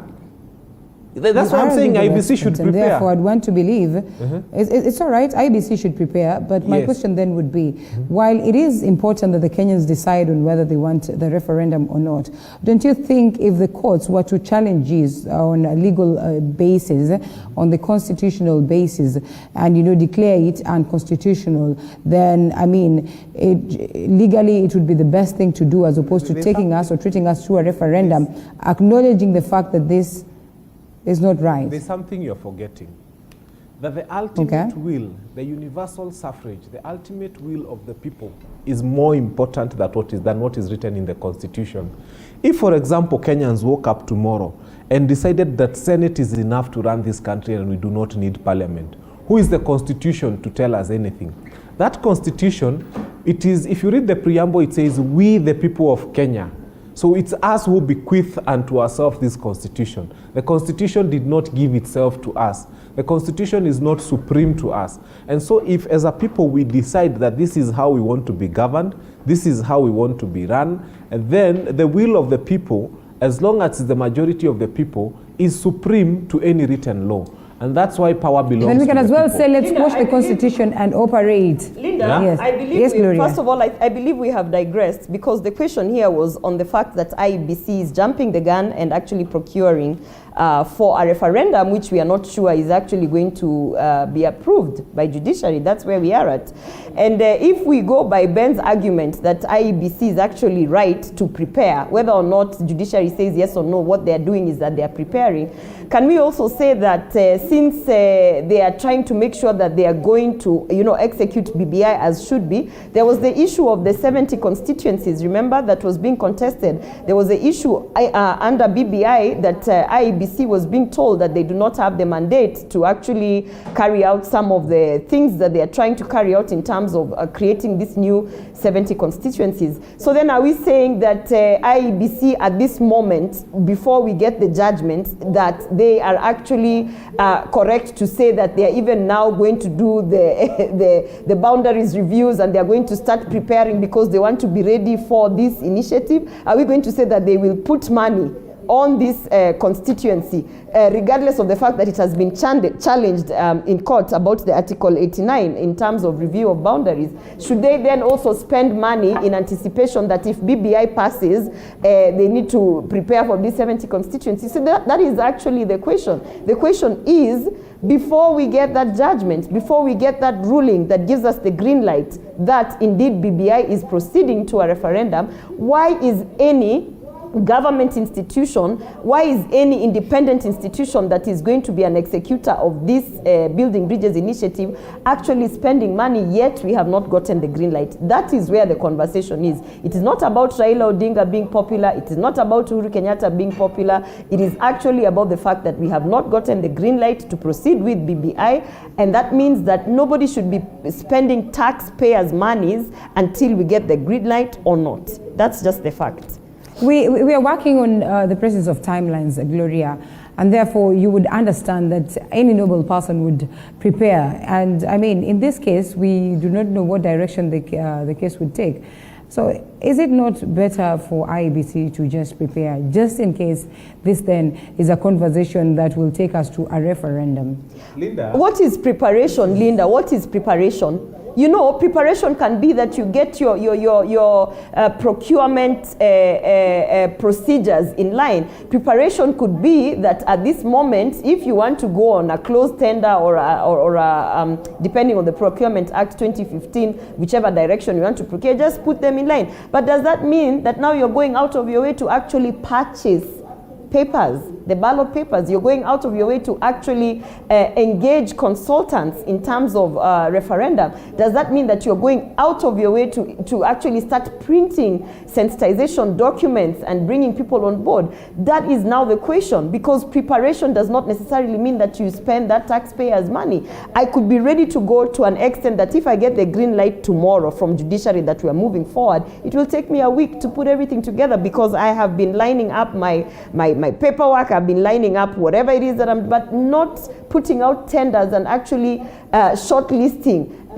So for me, it just looks like, as we said from the beginning, BBI was two things: a campaign platform and also a money-making machine for those who are preparing for the 2022 election. And since they have seen that the campaign platform is not going to go through, they still, Linda, people are looking for money for campaign. We are 14 months to election. Okay. So when I see this happening, it's, for me, I know it's the machinery behind the scenes saying, wacha tununue hizo vitu haraka. By the time hata judiciary kuje kusema ati we are not proceeding with BBI, IEBC will be stuck with referendum material that they might not need. And then we start spending money on storage, we start spending money on even maybe if we have referendum in 3 years, again, they'll come and tell us, oh, these resources are outdated, we need to now buy new ones. We know how this game goes. We have been in government to understand what is happening when someone is really trying to pull out that money in this financial year. Linda. Now, Ben, close on this. Make it brief. It's very simple. The people who are telling us that IEBC is unduly constituted to do boundaries review are the ones who are cheerfully submitting their candidates to IEBC to help them win UDA seats all over the place. So IEBC is not duly constituted. It is not good enough when it comes to running a referendum and doing boundaries review. But IEBC becomes a small heaven when it comes to trying to put some candidate they're trying to put in Kiambaa so that he can become a UDA UDA MP. So in my view, these people have a way of talking from both sides of the mouth. If IEBC is unduly constituted, don't even submit your party colors to them. Don't even submit your candidates to them. Don't even try running a by-election through them. Pull out until IEBC is completely and totally constituted as you feel it should be. But in my view, the accurate test for a referendum is not the judiciary. The accurate test request for referendum. So it is simple. Take it to Kenyans. If they want BBI, they will say yes. If they do not want BBI, they will say no. Let us not hide this document away from Kenyans. Let us not deny them their constitutional right to actually hold a referendum and decide what they want about their country. I think that's all. All right. Okay, well, interesting times ahead. We keenly watch on that.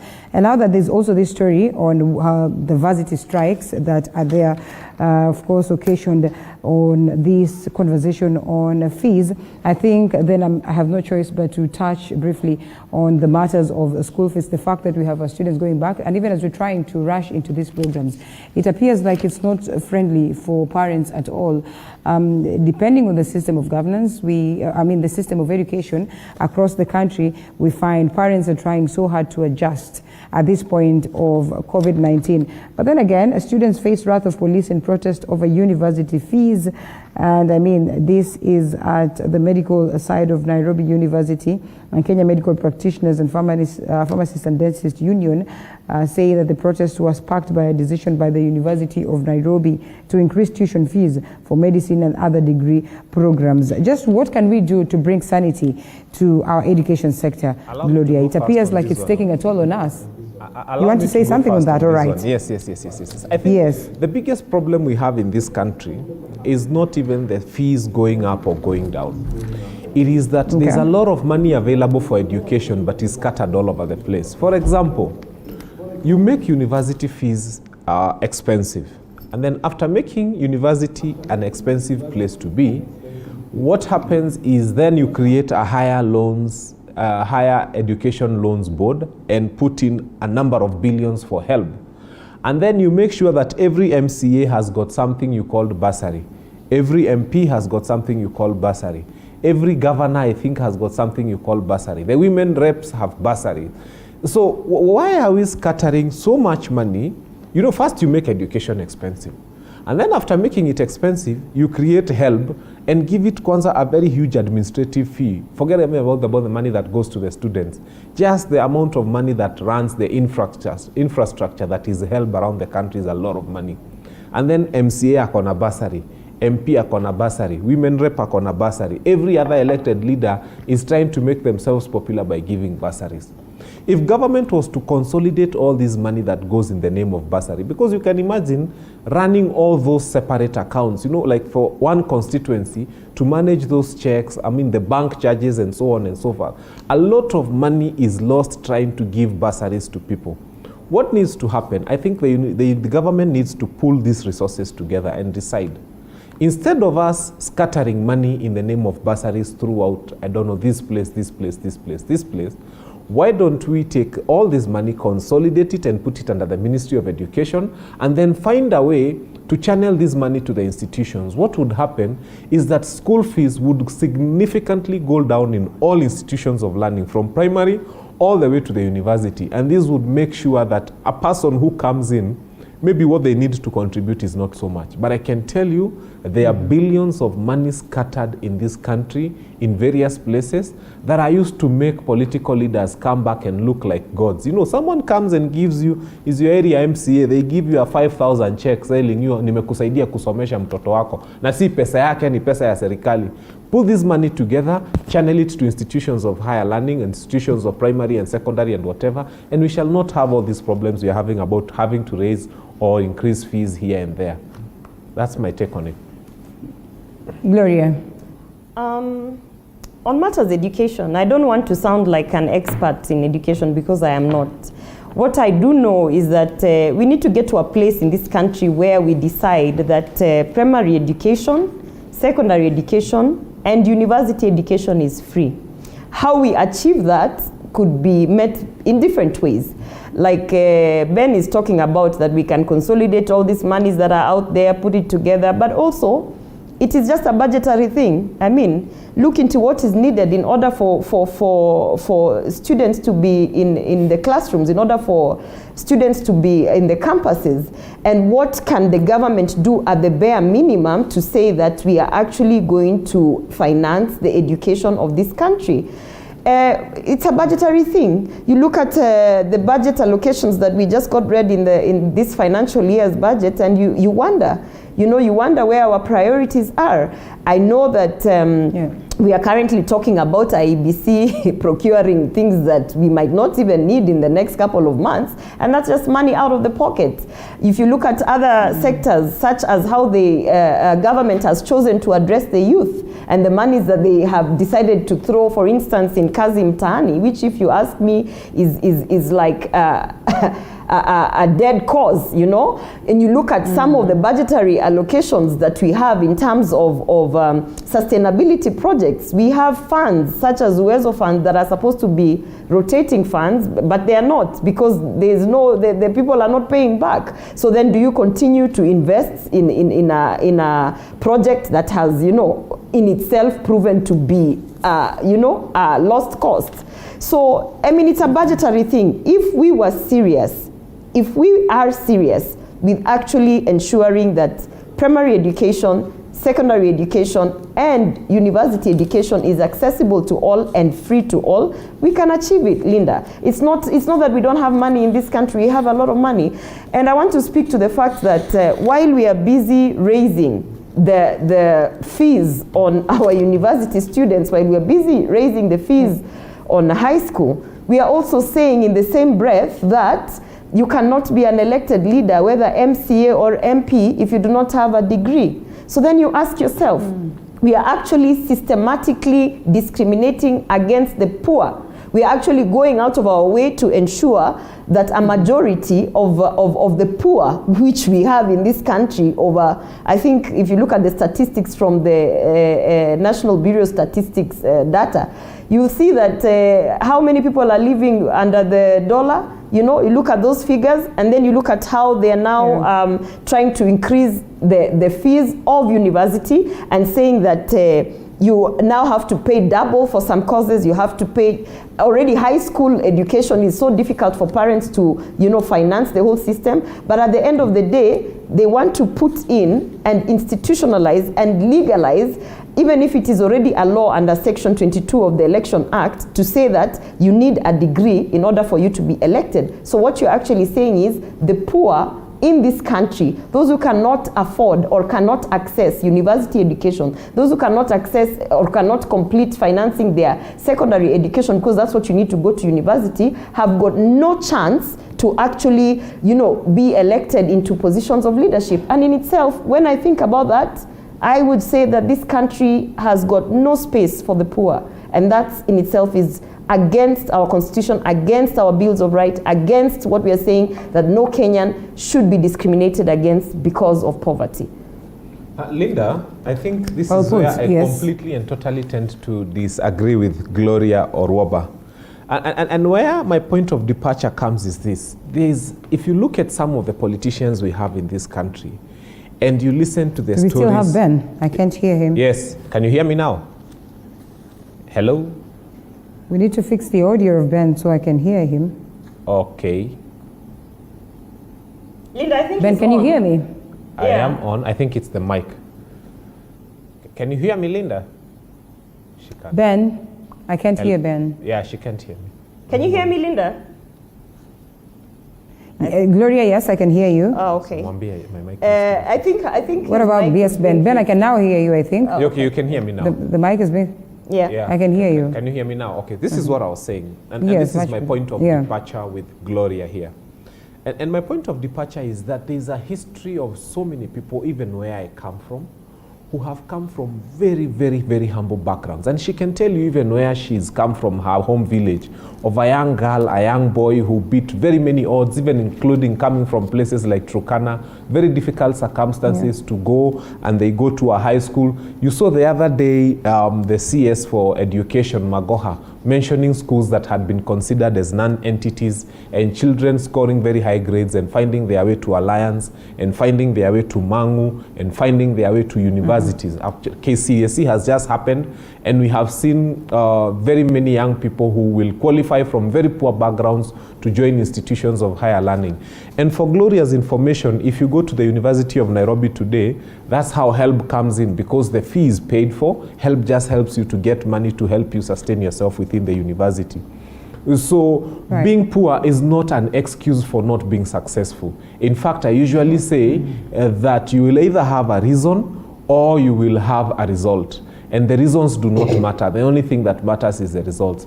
There are so many poor people who have gone through Starehe and many other places, and they have become successful. So let us not say that all the people who hold degrees in this country are rich people. No, many of them have come from very poor. In fact, the bulk of them, even when you go to the University of Nairobi, the bulk of them have come from very poor backgrounds, and they are successful. Having said that, all right, well, the other thing make it brief, she mentioned, so we take a break. Yeah? 30 seconds. Hello? So we can take a break. Linda? Okay, Linda, the other thing she mentioned. The statistics that Ben is missing is that from the last case. Can we come back to this conversation? All right, Ben and Gloria, I think it's only fair that we're keen on the aspect of time. We take a quick break and then we come back on that line of thought. Okay.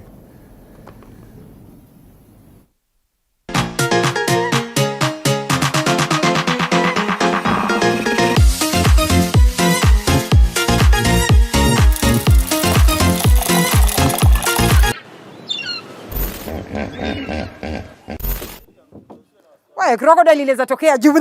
Hiyo sijakula hata unataka nikufe kabla ni. I don't like it. I don't. Miss Kai na hipo ikitokelezea ivuruche simu yangu. No, ni sawa. Those who know me will tell you I'm not a lover of large volumes of water. But for you, we rove the different parts of the country and beyond just to make sure that we bring you the experience. We educate you, we entertain you, and we inform you. That it's not political and it can do something. As we sail the boat of Morning Cafe to enlighten you, entertain you, and inform you every Monday to Friday, only on TV 47.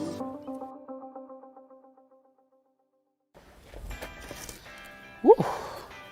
Construction can be quite a task, but how do you move from finding your piece of land, sourcing the right materials, getting the right labor force to put up your building? Or better yet, how do you source for a building that's already built? Just a small size of land can suit just a big maisonette because you are going high. How do you ensure you get the right finishes to bring out the aesthetic value of your property and make it not only look good, but also feel good? The buyers in this area are the buyers who are able to pay cash. Well, we have it right here on The Realtor on TV 47. Where we demystify building right here in Kenya and analyze the property industry for you to take advantage when acquiring your next piece of property. Every February, we hear men joking about going to a men's conference on Valentine's Day. We laugh about it, the lucky ones end up having a decent Valentine's Day, and we move on. But what we do not know is that men actually do meet up. Men do sit down and have conversations about things that affect their day-to-day life. Let me ask. Does money make the man? Give them the gifts, shower them with everything you want to shower them with, but keep your money to yourself. I, for one, have always been curious as to what goes on in a man's mind, specifically an alpha male's mind. Adam, yule kwa Biblia anasema ni mtu wa kwanza duniani. Wewe unadhani kama angekuwa hana yale matunda, hana ile garden yake pale ya kukaa, angekuwa tu ni mdomo tu anamfuata Hawa. Oya, mimi ni Adam. Welcome to the men's conference, where we make men alpha males. My name is Archie, the only female allowed at the conference. My name is Monica Nyashira Njogona. I am a wife and a mother of 3, and I am a crochet ambassador. This began some years ago when I could not find a white-collar job. I had done a course in IT. I looked for jobs everywhere and I could not find one. So I had a lot of time in my hands, and I had an idea to do crochet. So we have a WhatsApp group. There are about 3 WhatsApp groups. They are actually full. We've been sharing information, consulting, and just encouraging each other. But surprisingly, the challenges we've been experiencing are similar. So we just try to find a way of managing our challenges. Then all of a sudden there's a challenge coming up. Now that is organized by the Hazina Institute. We realized that many people had lost their jobs. Some businesses were downsizing or closing, and therefore people were at home. Plus, we had the government directives for people to work at home and avoid so much going outside. And we thought this would be a good initiative, not just to keep people busy, but also to deal with their mental health. Most basic stitch is a chain stitch where you just yarn over and then pull through that knot. Yarn over, pull through the knot. Yarn over, pull through the knot. So just that. We were able to work with a consultant who helped us in developing tools to make our work easier, putting in mind that we could not come together physically. So we had some Google Forms in which people could submit their projects. We had calls. We had to do virtual meetings to make this possible. Now, part of the challenge required a bit of creativity and something that is innovative, something that is new and different. And my role in this season for them was to just help them open up their minds to see how they can take a simple show, modify it, do something different that adds value, that sets it apart from the market. This particular hat, I made it within a day. It was one Sunday I woke up and it was done. Then later on, I did the scarf. During this challenge, we were able to attract around 300 participants. And out of the 300, we were inviting people from other countries. We had people from other 5 countries within Africa. And out of the 300, we had 31 who participated, but 29 submitted their projects. I didn't expect it. I didn't even imagine that there were 300 participants. I just assumed there are a few who had enrolled, and I said, okay, I'll do my best. I don't know what to expect. All for the love of crochet, but luckily enough, I emerged winner. Crocheting helps you keep away negative thoughts, and things like depression dwell on negative thoughts. Like you have problems here, you have other issues here, like all that makes you feel overwhelmed. But now come to crochet, it's just you and your yarn. You just bond and create something. Find it very, I have there are people in our family who had depression, so I find that it helped, like my cousin, it helped her a lot, since when you're at home, you're in your headspace a lot. So it's being in your headspace is quite overwhelming. So when you start crocheting, your mind is occupied with something instead of your thoughts. 2 months ago, I launched a small business on Instagram where I am selling my products. They say when life gives you lemon, make lemonades. For this group of women, a health global crisis became an opportunity for them to turn their passion into a lucrative business. We decipher on the key stories making headlines, but importantly, we focus or we talk about the conversations of the by-elections that are here. We have the Muguga by-election, Muguga ward by-election in Kabete constituency, and we also have the by-election in Kiambaa constituency. And down there we have our reporters who are on standby to paint a picture of what the situation is like. Mwangi Baina is on the sides of Kiambaa constituency. Will be telling us where exactly it is that he is, because he is roving and traversing the different parts of the Kiambaa constituency just to collect this news and information as to what the procedures are like, and what then is happening down there. Mwangi, if you can hear me, kindly keep us up to speed as to what is happening so far.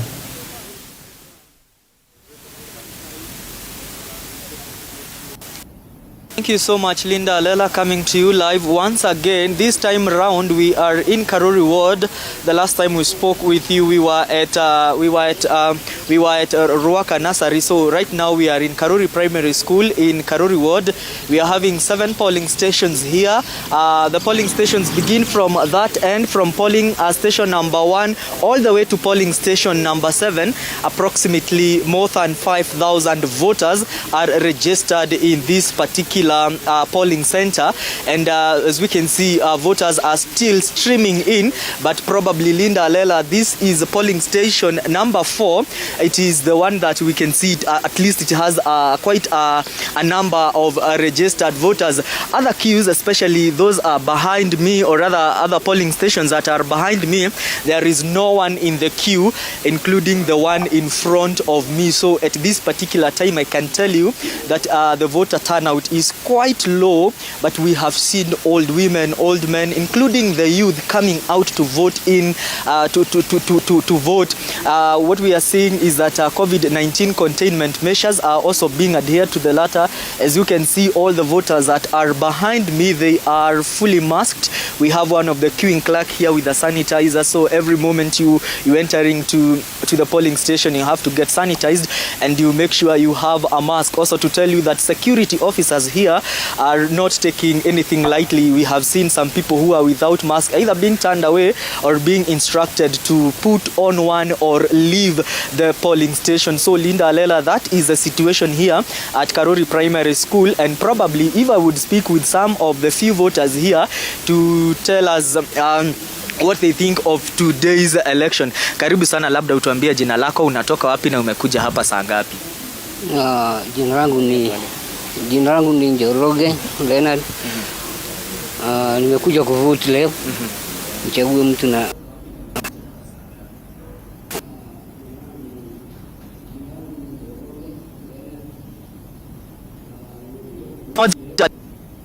with one more. They tell me their name and probably at what the time they have come and how long they have been in the queue. Welcome to the broadcast. Jina lako, umetoka wapi na umekaa hapa kwa muda wa dakika ngapi? Naitwa Lucas Bogwa kutoka hapa Banana. Nimekuja kuvote. Sijakaa sana. Nimeingia sasa hii ndio niko kwa line. Labda unaona mikakati ya uchaguzi hapa inaendeleshwaje na labda umeridhika? Nimeridhika kwa sababu kunaendelea mzuri, sioni mabishano, tuko sawa.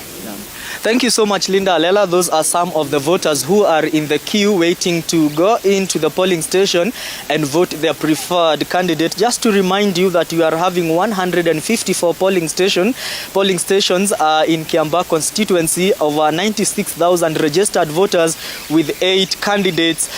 It is jugular. Each candidate has gone for the others jugular. That is Jubilee's Party Kareri Njama Karanja and UDS John Njuguna Wanjiku, the main forerunners in this race. So Linda Alela, that is a brief from Karuri Primary School in Karuri Polling Center here in Karuri Ward. Back to you in studio, back in our studios in Mombasa County. Thank you so much, Mwangi Maina, for taking us through that process. Mwangi Maina is live in a Karuri polling station at Kiambaa constituency as he follows up on the events of the day pertaining to the by-elections that are being conducted after the demise of, that is the former Kiambaa legislator, that is Paul Koinange, who passed on due to complications of COVID-19. The by-elections that have been looked at as, you know, a litmus test to what is likely to culminate in 2022, especially on the aspect of whether then the winners would come in handy to speak volumes as to who really carries the day in terms of support at this level of Mount Kenya. And this has been looked at as a battle of, you know, two, that is President Uhuru Kenyatta and his deputy, is William Ruto. The UDA party has fronted his candidate in the name of Wanjiku or Kawanjiku Njuguna, and also we have seen the Jubilee party fronting Kariri Njama as its candidate. These two formidable candidates, quite strong candidates for that matter, and the acknowledgement that this has been a bedrock or has been a sport for Jubilee. But then again, UDA has given it a run for its money. It's something that is interesting to watch, just to see to it whether it will come into cement that President Uhuru Kenyatta still remains the kingpin of Mount Kenya region, or then whether it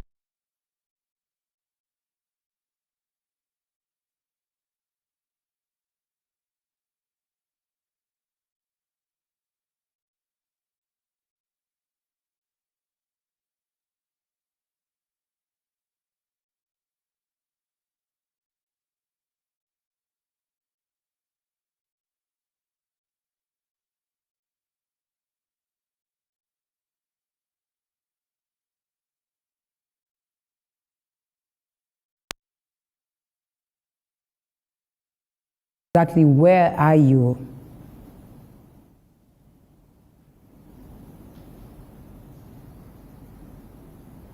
A very good morning to you. We are coming to you live from Kabete constituency here in Mogoga ward from the greater Kiambu County. It's actually very chilly. I do envy your weather there. Now, Mogoga is looking for the next member of the county assembly after the seat fell vacant earlier on in March this year on the 16th after Eliud Ngoge or Elias Thethia passed on. Remember, Mogoga is one of the forwards in the Kabete constituency. Kamau Dhombi is the one flying the UDA ticket, and he is expected here at Mogoga primary ward polling station that has about 5,400 or 5,500 give or take registered voters, and who, as you can see, they have already turned up in large numbers. Yes, this is actually the second most populated polling station. Now, all the election materials were delivered to the main tallying center where we'll be going on later yesterday, and of course all the presiding officers in the all 29 stations also took the requisite materials with them. So this is just one of the 29 polling stations that we'll be taking you through to, even in our subsequent coverages. Fumigation took place yesterday in observance with the COVID-19 protocols, and also people are washing their hands. They are expected also to undergo, temperature checks. It is mandatory. No one is allowed to get in here without a face mask. Now, the Kiambu County Police Commander, that is Ali Nuno, yesterday also assured us that security is tight and is in check. And of course, no one is allowed to even tamper or bring any sort of commotion in the entire process. I have one voter here who has voted, and maybe he could join us. Karibu, just have a stand here. He has already voted. He was here as early as a few minutes past 7, and he will give us his experience. Who are we speaking to, sir? We are speaking to Henry Mongajao, a resident of Mogoga Ward. And I've just voted in the Mogoga Ward by election. I arrived here 30 minutes ago, and the process is very smooth. I must say that the Ministry of Health protocols in fighting against COVID-19 are being observed to the letter. Social distancing 1 meter at least from one voter to the next in a queue. We are being sanitized. You can see it's evident that face mask wearing is mandatory in the polling station. And generally a very smooth, well-organized process, I must say. And the voter turnout, this being a by-election, is not that huge. So the queues are moving and moving quick. Yeah. All right, thank you. So that is just one of the people who have successfully voted. Now, remember, a total of 58 police officers have been deployed for the entire Mogoga Ward by-election coverage, and therefore there is tight and enough security of the same. Now, the four candidates battling for this particular seat are Dhombe Peter Kamau for the UDA, who we are expecting here.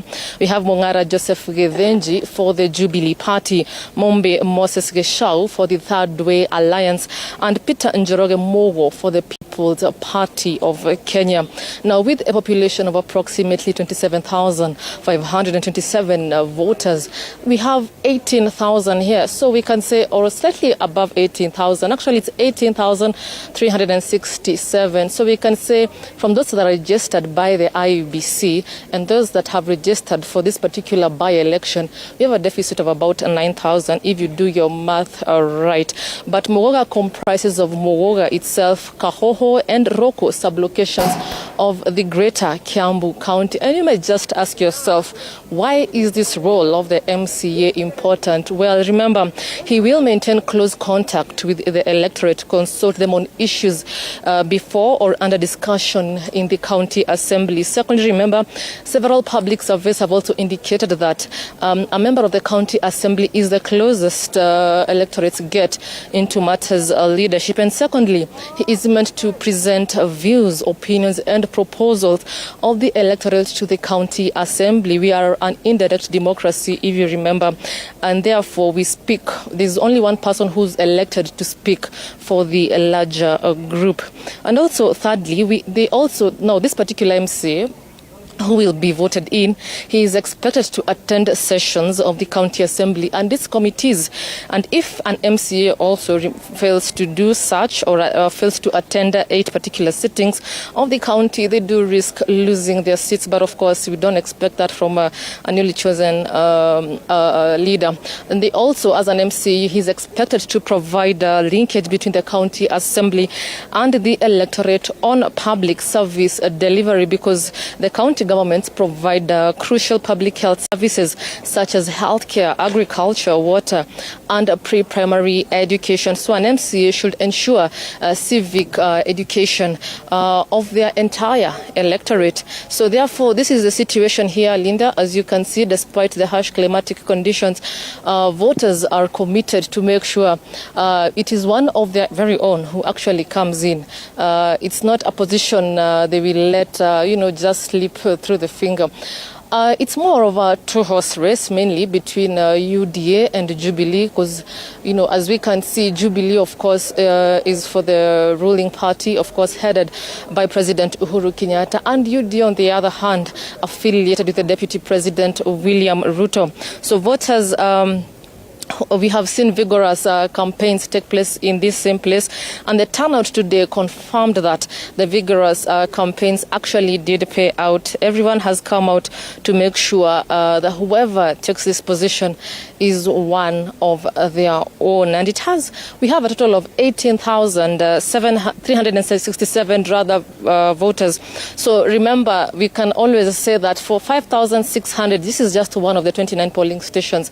We are yet to see what will turn out, but we will keep you updated with everything happening right here. Back to you in studio, Linda.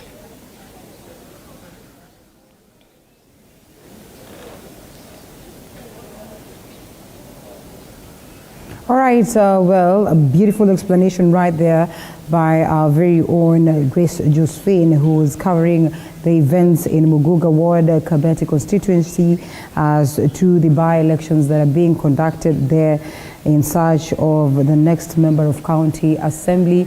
And just, reminding you of the importance of understanding the roles of the leaders and these particular leaders, because in most cases, we always are excited to go out there and vote without knowing exactly what is the mandate of this leadership, and so articulates what the roles of a member of county assembly are. And there you go. I think we'll be getting more details from her later on, as and when she's able to compile these reports for us. So make sure that you keep it right here. Wangi Maina earlier on also articulating the events in Kiambaa constituency as they seek to get their next member of parliament. And still with me, remember, we have Gloria Oruoba, who's also on standby on the other side, and that is Nairobi studios, and we also have Ben Kinuthia, who's as well on that side of Nairobi. Ladies and gentlemen, apologies as I distracted the line of thoughts of both of you. And here we are back as we were discussing some bit or expanding further on the matters of education and so much more. I do not know whether you still have your line in order so that we can get your views briefly before we now get into the Kiamba by-elections. Maybe to start with you, Ben, because I distracted you and you were the last speaker before we went for break. Justify why do they do not think that it's important for people who are taking positions of leadership to be university degree holders. And I'll tell you this. For example, when you come to the county assembly, it is expected that the ministers of the county assemblies are going to be degree holders, and it is expected that it is the county assembly that is going to vet these people. So look at the irony here. Someone comes with a birth certificate to vet a degree holder on how they are going to run, for example, the Ministry of Roads or Environment at the county level. I mean, what kind of engagements are you going to have? The engineer will come and tell you, according to the City Planning Act or whatever, and this MCA probably only holds a birth certificate. How will they understand? How will they even be able to vet?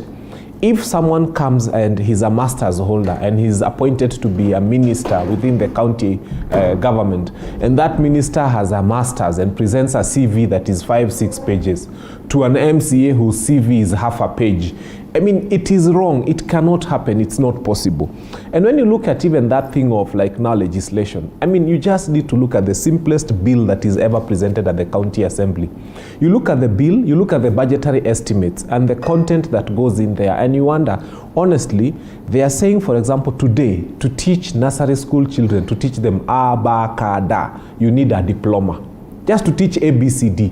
But for you to be an MCA... completely, if that can be fixed on the other hand, it will be helpful for us to have this conversation. Hello? Can you hear me, Linda?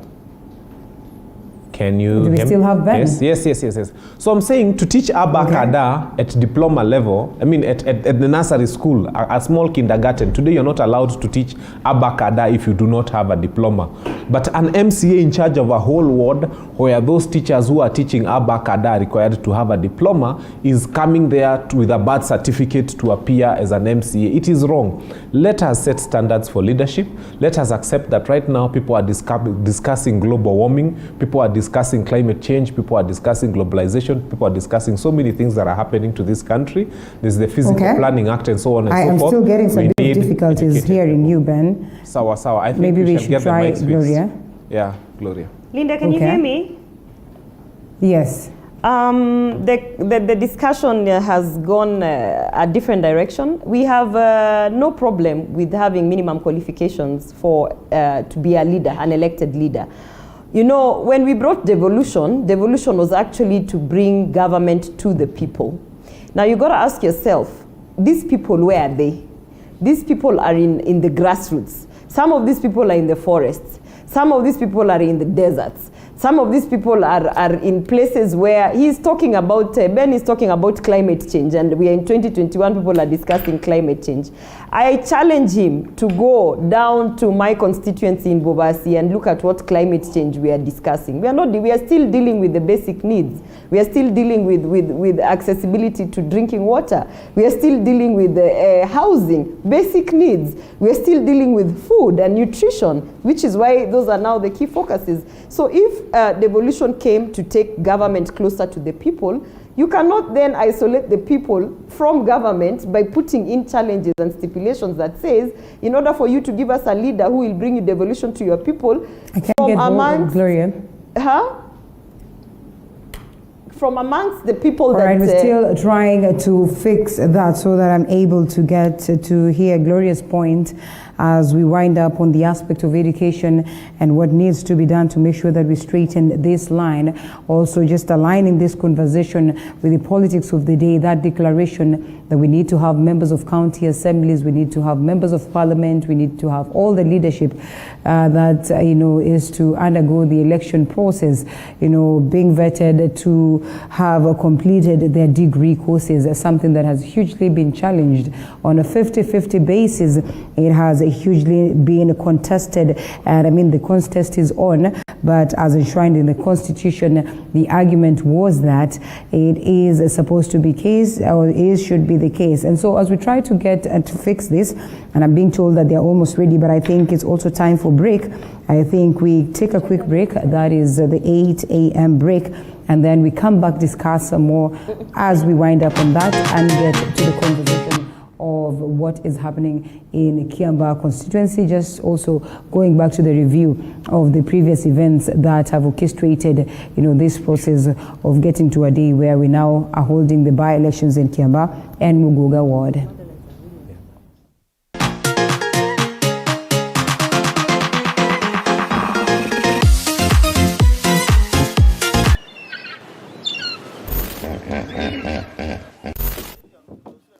Crocodile inaweza tokea juu. Hiyo sijakula hata unataka nikufe kabla ni. I don't like it. I don't. Miss Kai na hipo ikitokelezea ivuruche simu yangu. No, ni sawa. Those who know me will tell you I'm not a lover of large volumes of water. But for you, we roam the different parts of the country and beyond just to make sure that we bring you the experience. We educate you, we entertain you, and we inform you. That it's not political and it can do something. As we sail the boat of Morning Cafe to enlighten you, entertain you, and inform you every Monday to Friday, only on TV 47.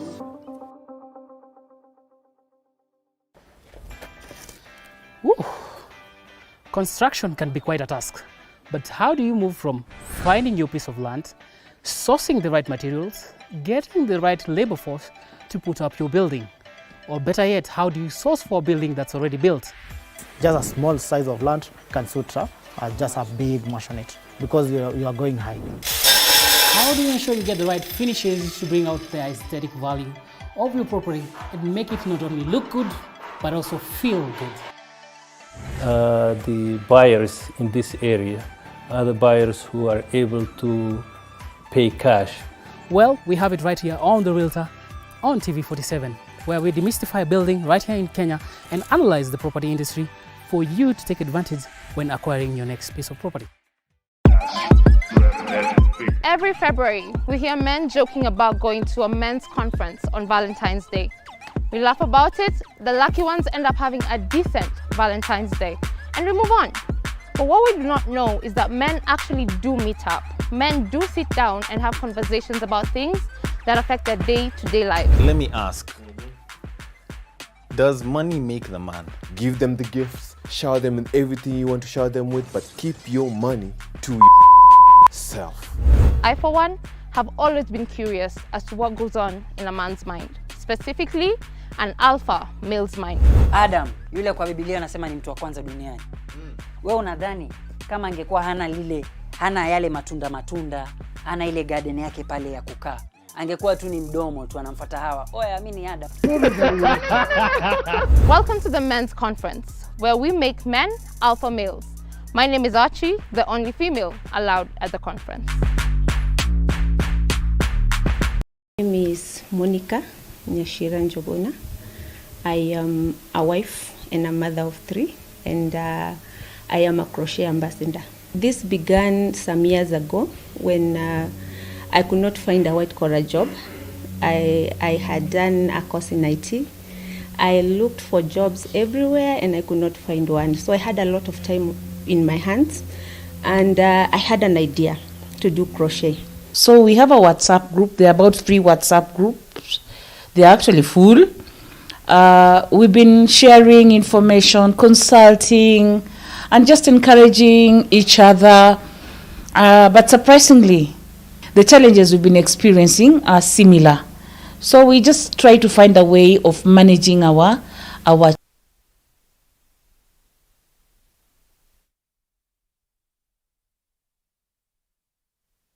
on that. Let's close with that aspect as we get to matters Kiambaa by-elections. We have, Gloria. we have decided to go to Kiambaa. We have voted to go to Kiambaa. You have decided to go to Kiambaa because we have voted. Am I not the one who's calling the shots? we have decided to go to Kiambaa. Are you confident that I know everything you wanted to say about the aspect of education has been well articulated? I actually wanted to give stats. She has a matter in court. I wanted to give stats because, you know, from the last KCSE, we had 747,000 KCSE candidates. And from 747,000, only 122,000 actually went to university. There are different reasons why, because of course we have the minimum qualification, which is a C+. And when you go into looking into the details of why only 122,000 were absorbed to university, you will find that a majority are dealing with issues of poverty. So when Ben says that you know it's not poverty that stops you from going to university, actually it is, because for these students to perform to a level where they're getting a C+ and above, they're dealing with a lot of things. I'm telling you, basic needs, just even being able to sit somewhere and revise and have electricity and a lot of poverty issues that are affecting their what you'd say now their results.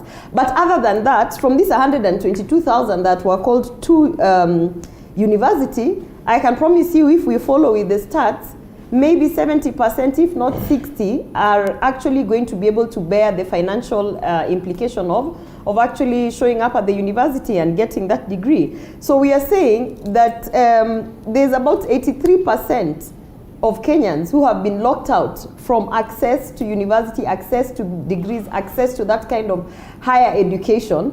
And that is what we are saying, that when you lock out 83% of our youth, then you are definitely saying, based on just these statistics from last year's KCSE, this year's KCSE, then definitely you are discriminating against a constituency of people. And if you follow up how this discrimination is being institutionalized, you will see that it follows poverty. So that's why we are saying, as much as we are pushing to have minimum qualifications for elected leaders, for one reason or the other, we must also consider that until this country can actually give access to free education on primary level, on secondary level, and on university level, then we have no business putting in laws that stipulate that you cannot be elected if you don't have a degree. Because at the end of the day, what you're saying is you are marginalizing and discriminating against the poor. And that is just the fact of this argument.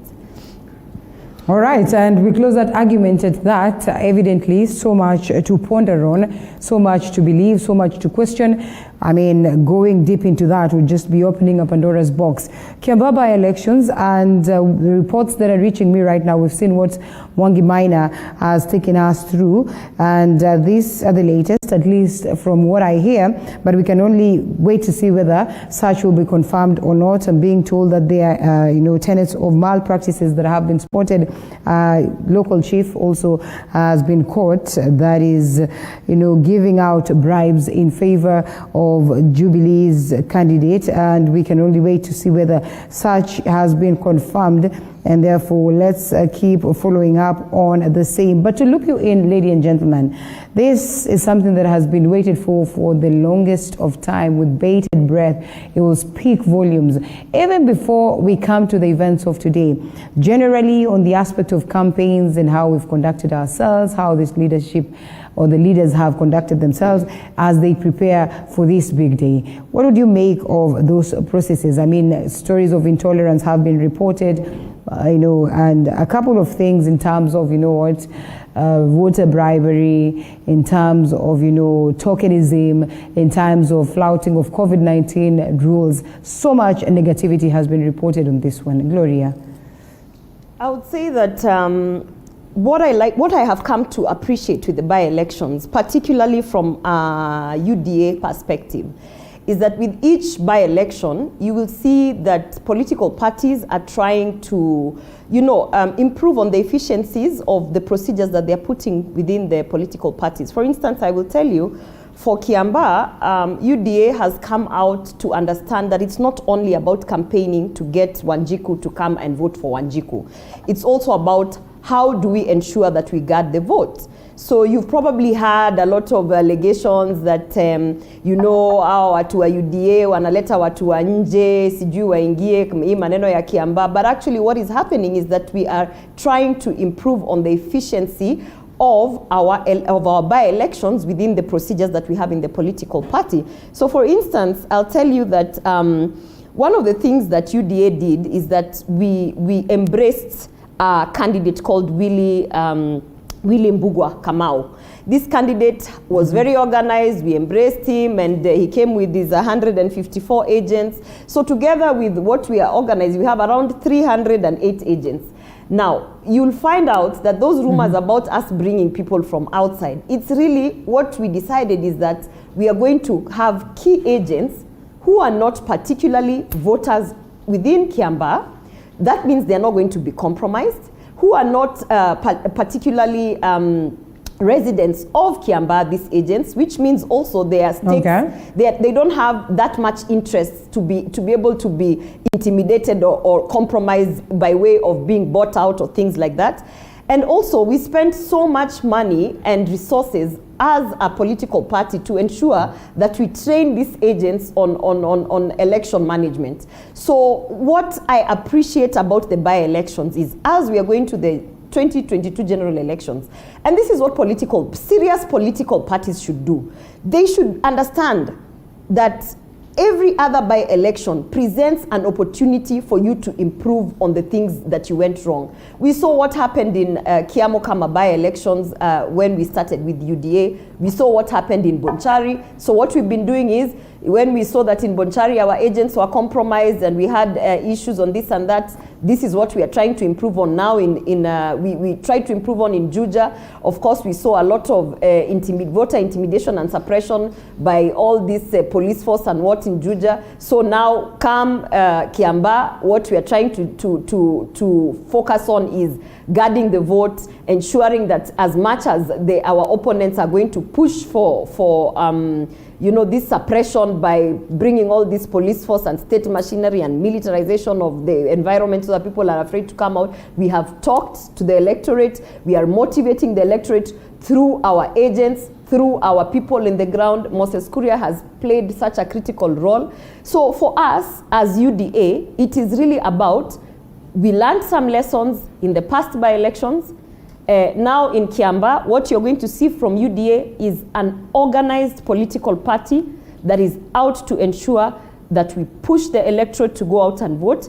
And at the end of the day, we are going to guard our vote to the extent that, Linda, if you see what Jubilee is doing, because they understand that we are not going to entertain any monkey business in the polling station, since we have guarded the vote in the polling station properly with proper agents who've been trained. Now what they are doing through certain women politician in Nairobi is they are actually now thinking, how else can they suppress the voter? That is what you are going to see culminating throughout this day.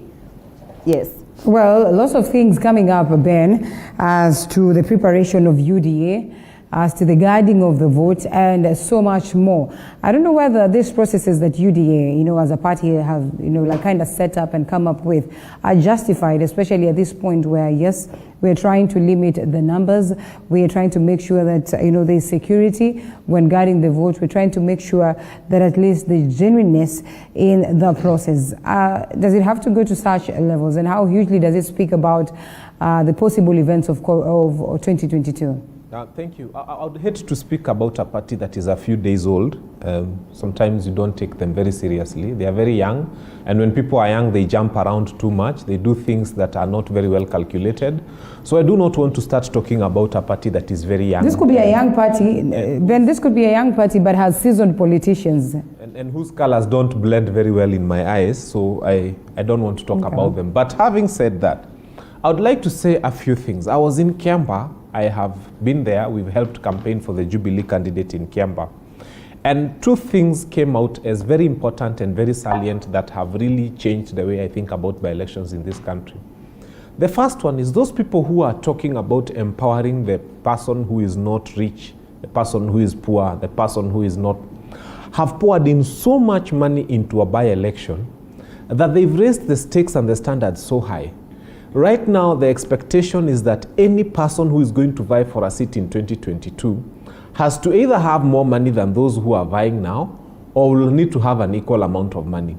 Because when I was in Kiamba, and I actually did go to Ruaka for a very long time, you could see every voter looking at you, those ones of umekuja na Jubilee, wapi pesa, wale wengine wa UDA walitupea pesa, and so on and so forth. I can tell you the amount of money. So you think that is instigated by the, don't you think that is a bit misplaced? A lot more money has been spent in this by-election than that seat is actually worth. And both parties have put in a lot of money into Kiamba. Kama unasikianga pesa inatoka huko Juma inakuja mashinani, for the first time we have seen money come mashinani. Kuna pesa Kiamba.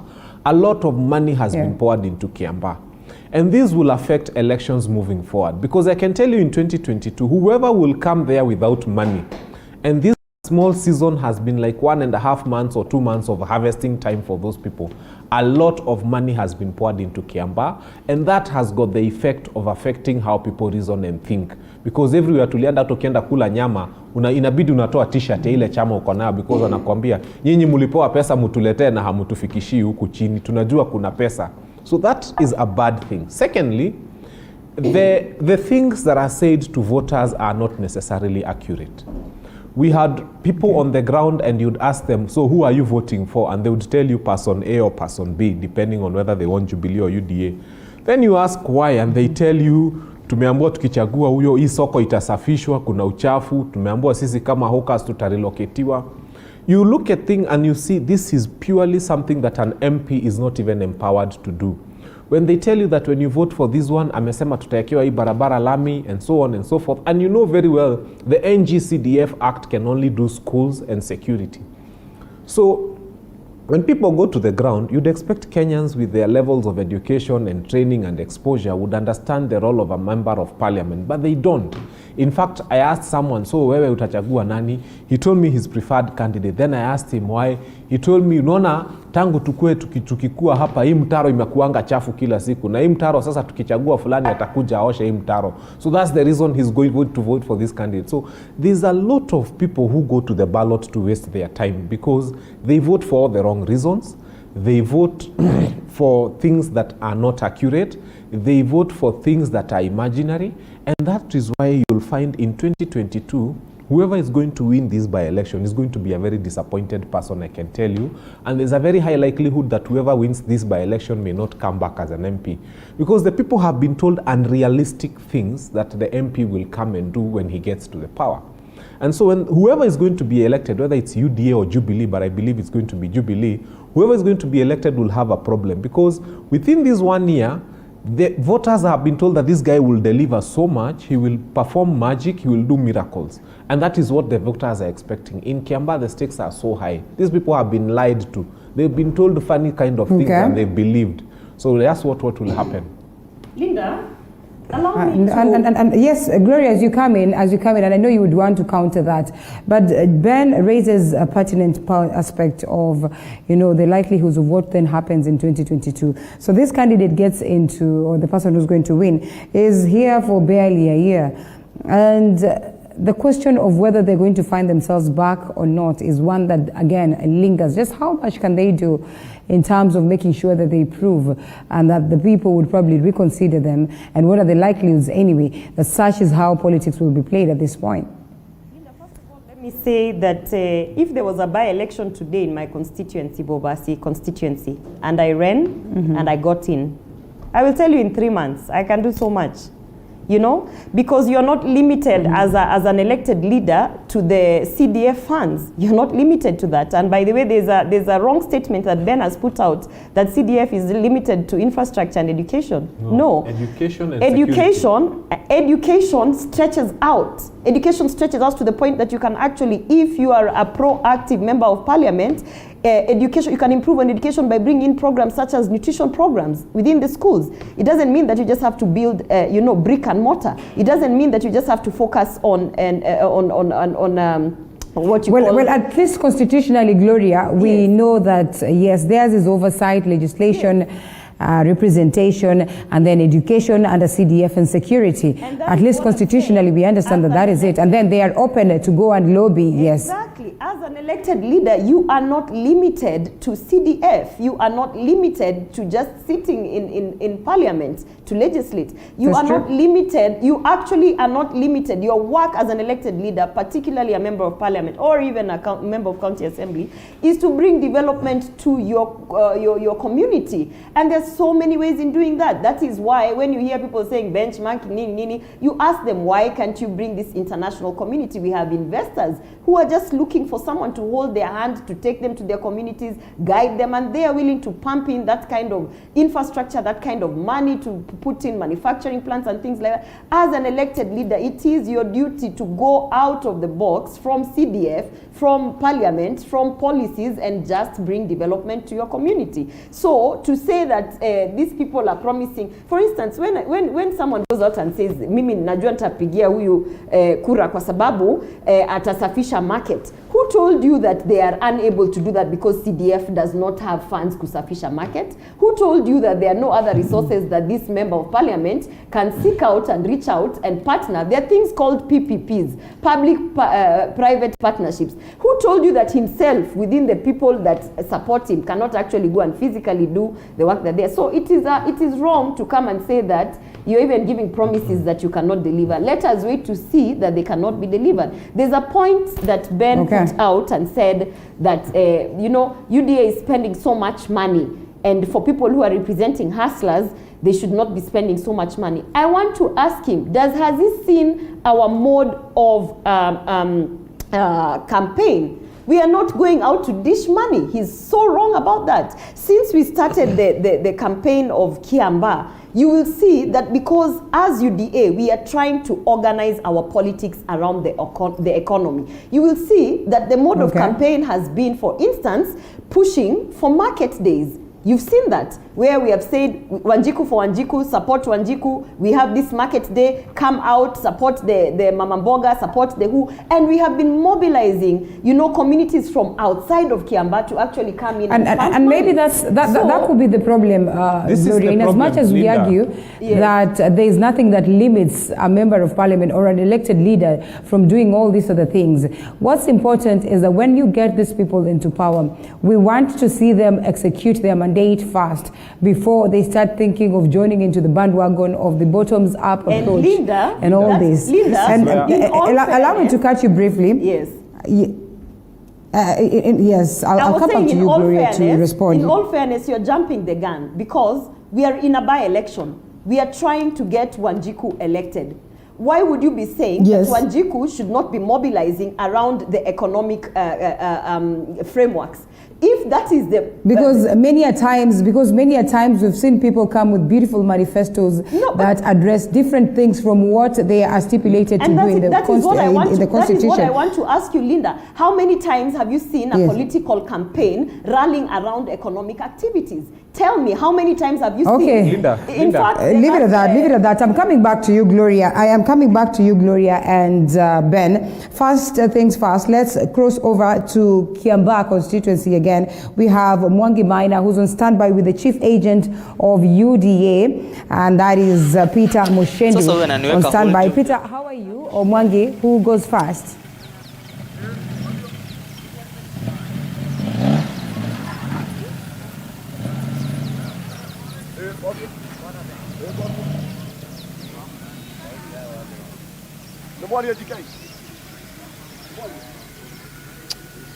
Thank you so much, Linda Lela. We are coming to you again live from Karori ward of Kiamba constituency. Right now, I'm in a polling center by the name Kemoga Cattle Deep polling station.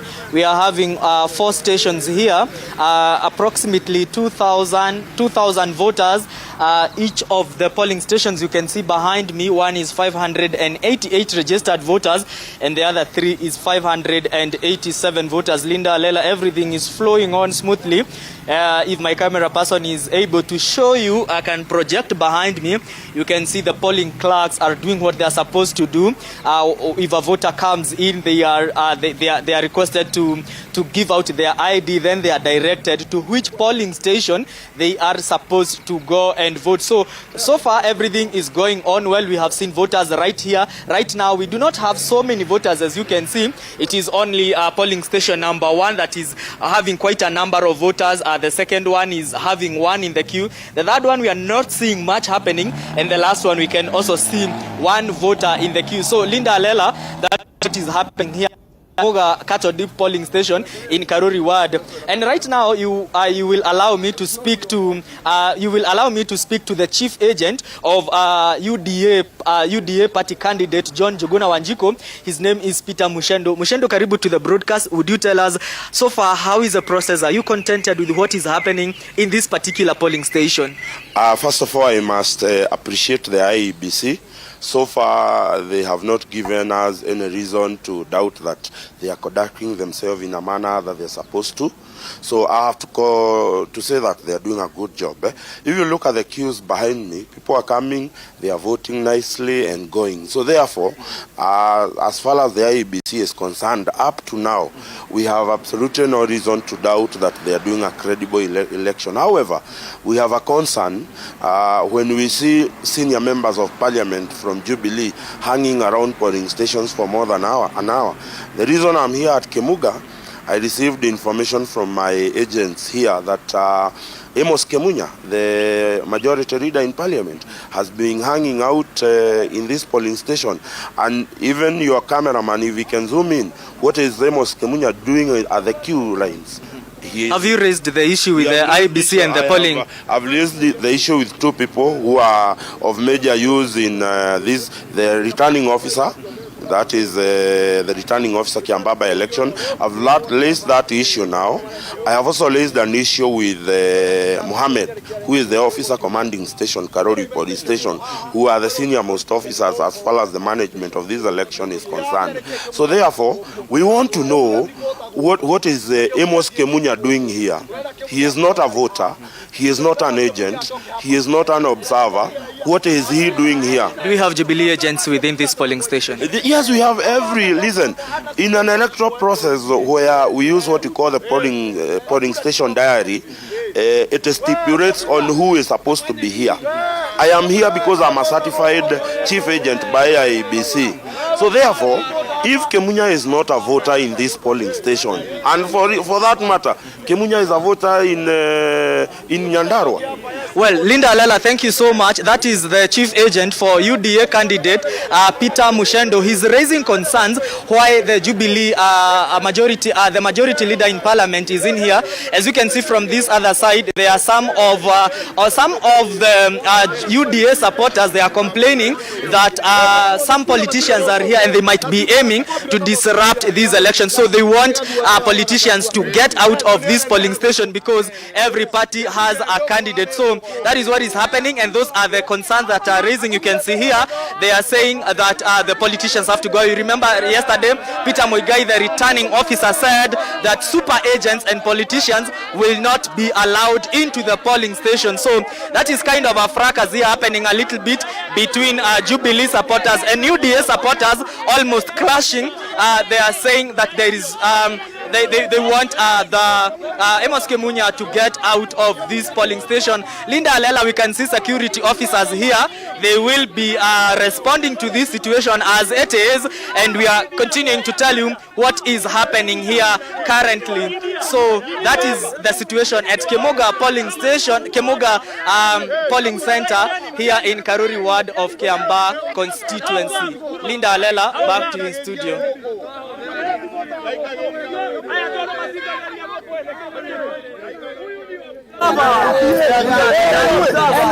For that, and as one would rightfully expect, it is not all rosy down there.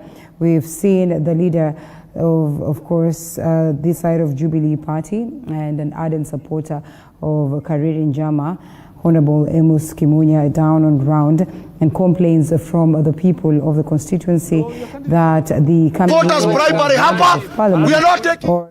of leaders would be, of course, in the interest of disrupting the by-election process.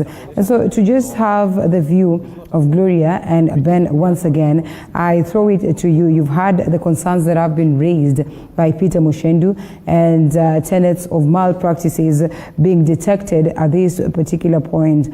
While we all know that, in most cases we are there to guard the vote jealously, is it good thing to probably insinuate that there could be some essence or some level of malpractice in the event that it is not there, and just what then needs to be done for us to get the answers and also to just get the clarity as to what really plays out before such is articulated out, what then would be a recipe for disaster. And before you come to answer that, I am told that we have Jogona Njohi of Jubilee Party as an agent also to paint a picture of what their view is on ground, especially as they await or the process of voting process is still on as to getting the next member of parliament of Kiambaa constituency. Jogona Njohi, if you can hear me, Jambo. Hello. Can you hear me? Jambo? Can you hear me?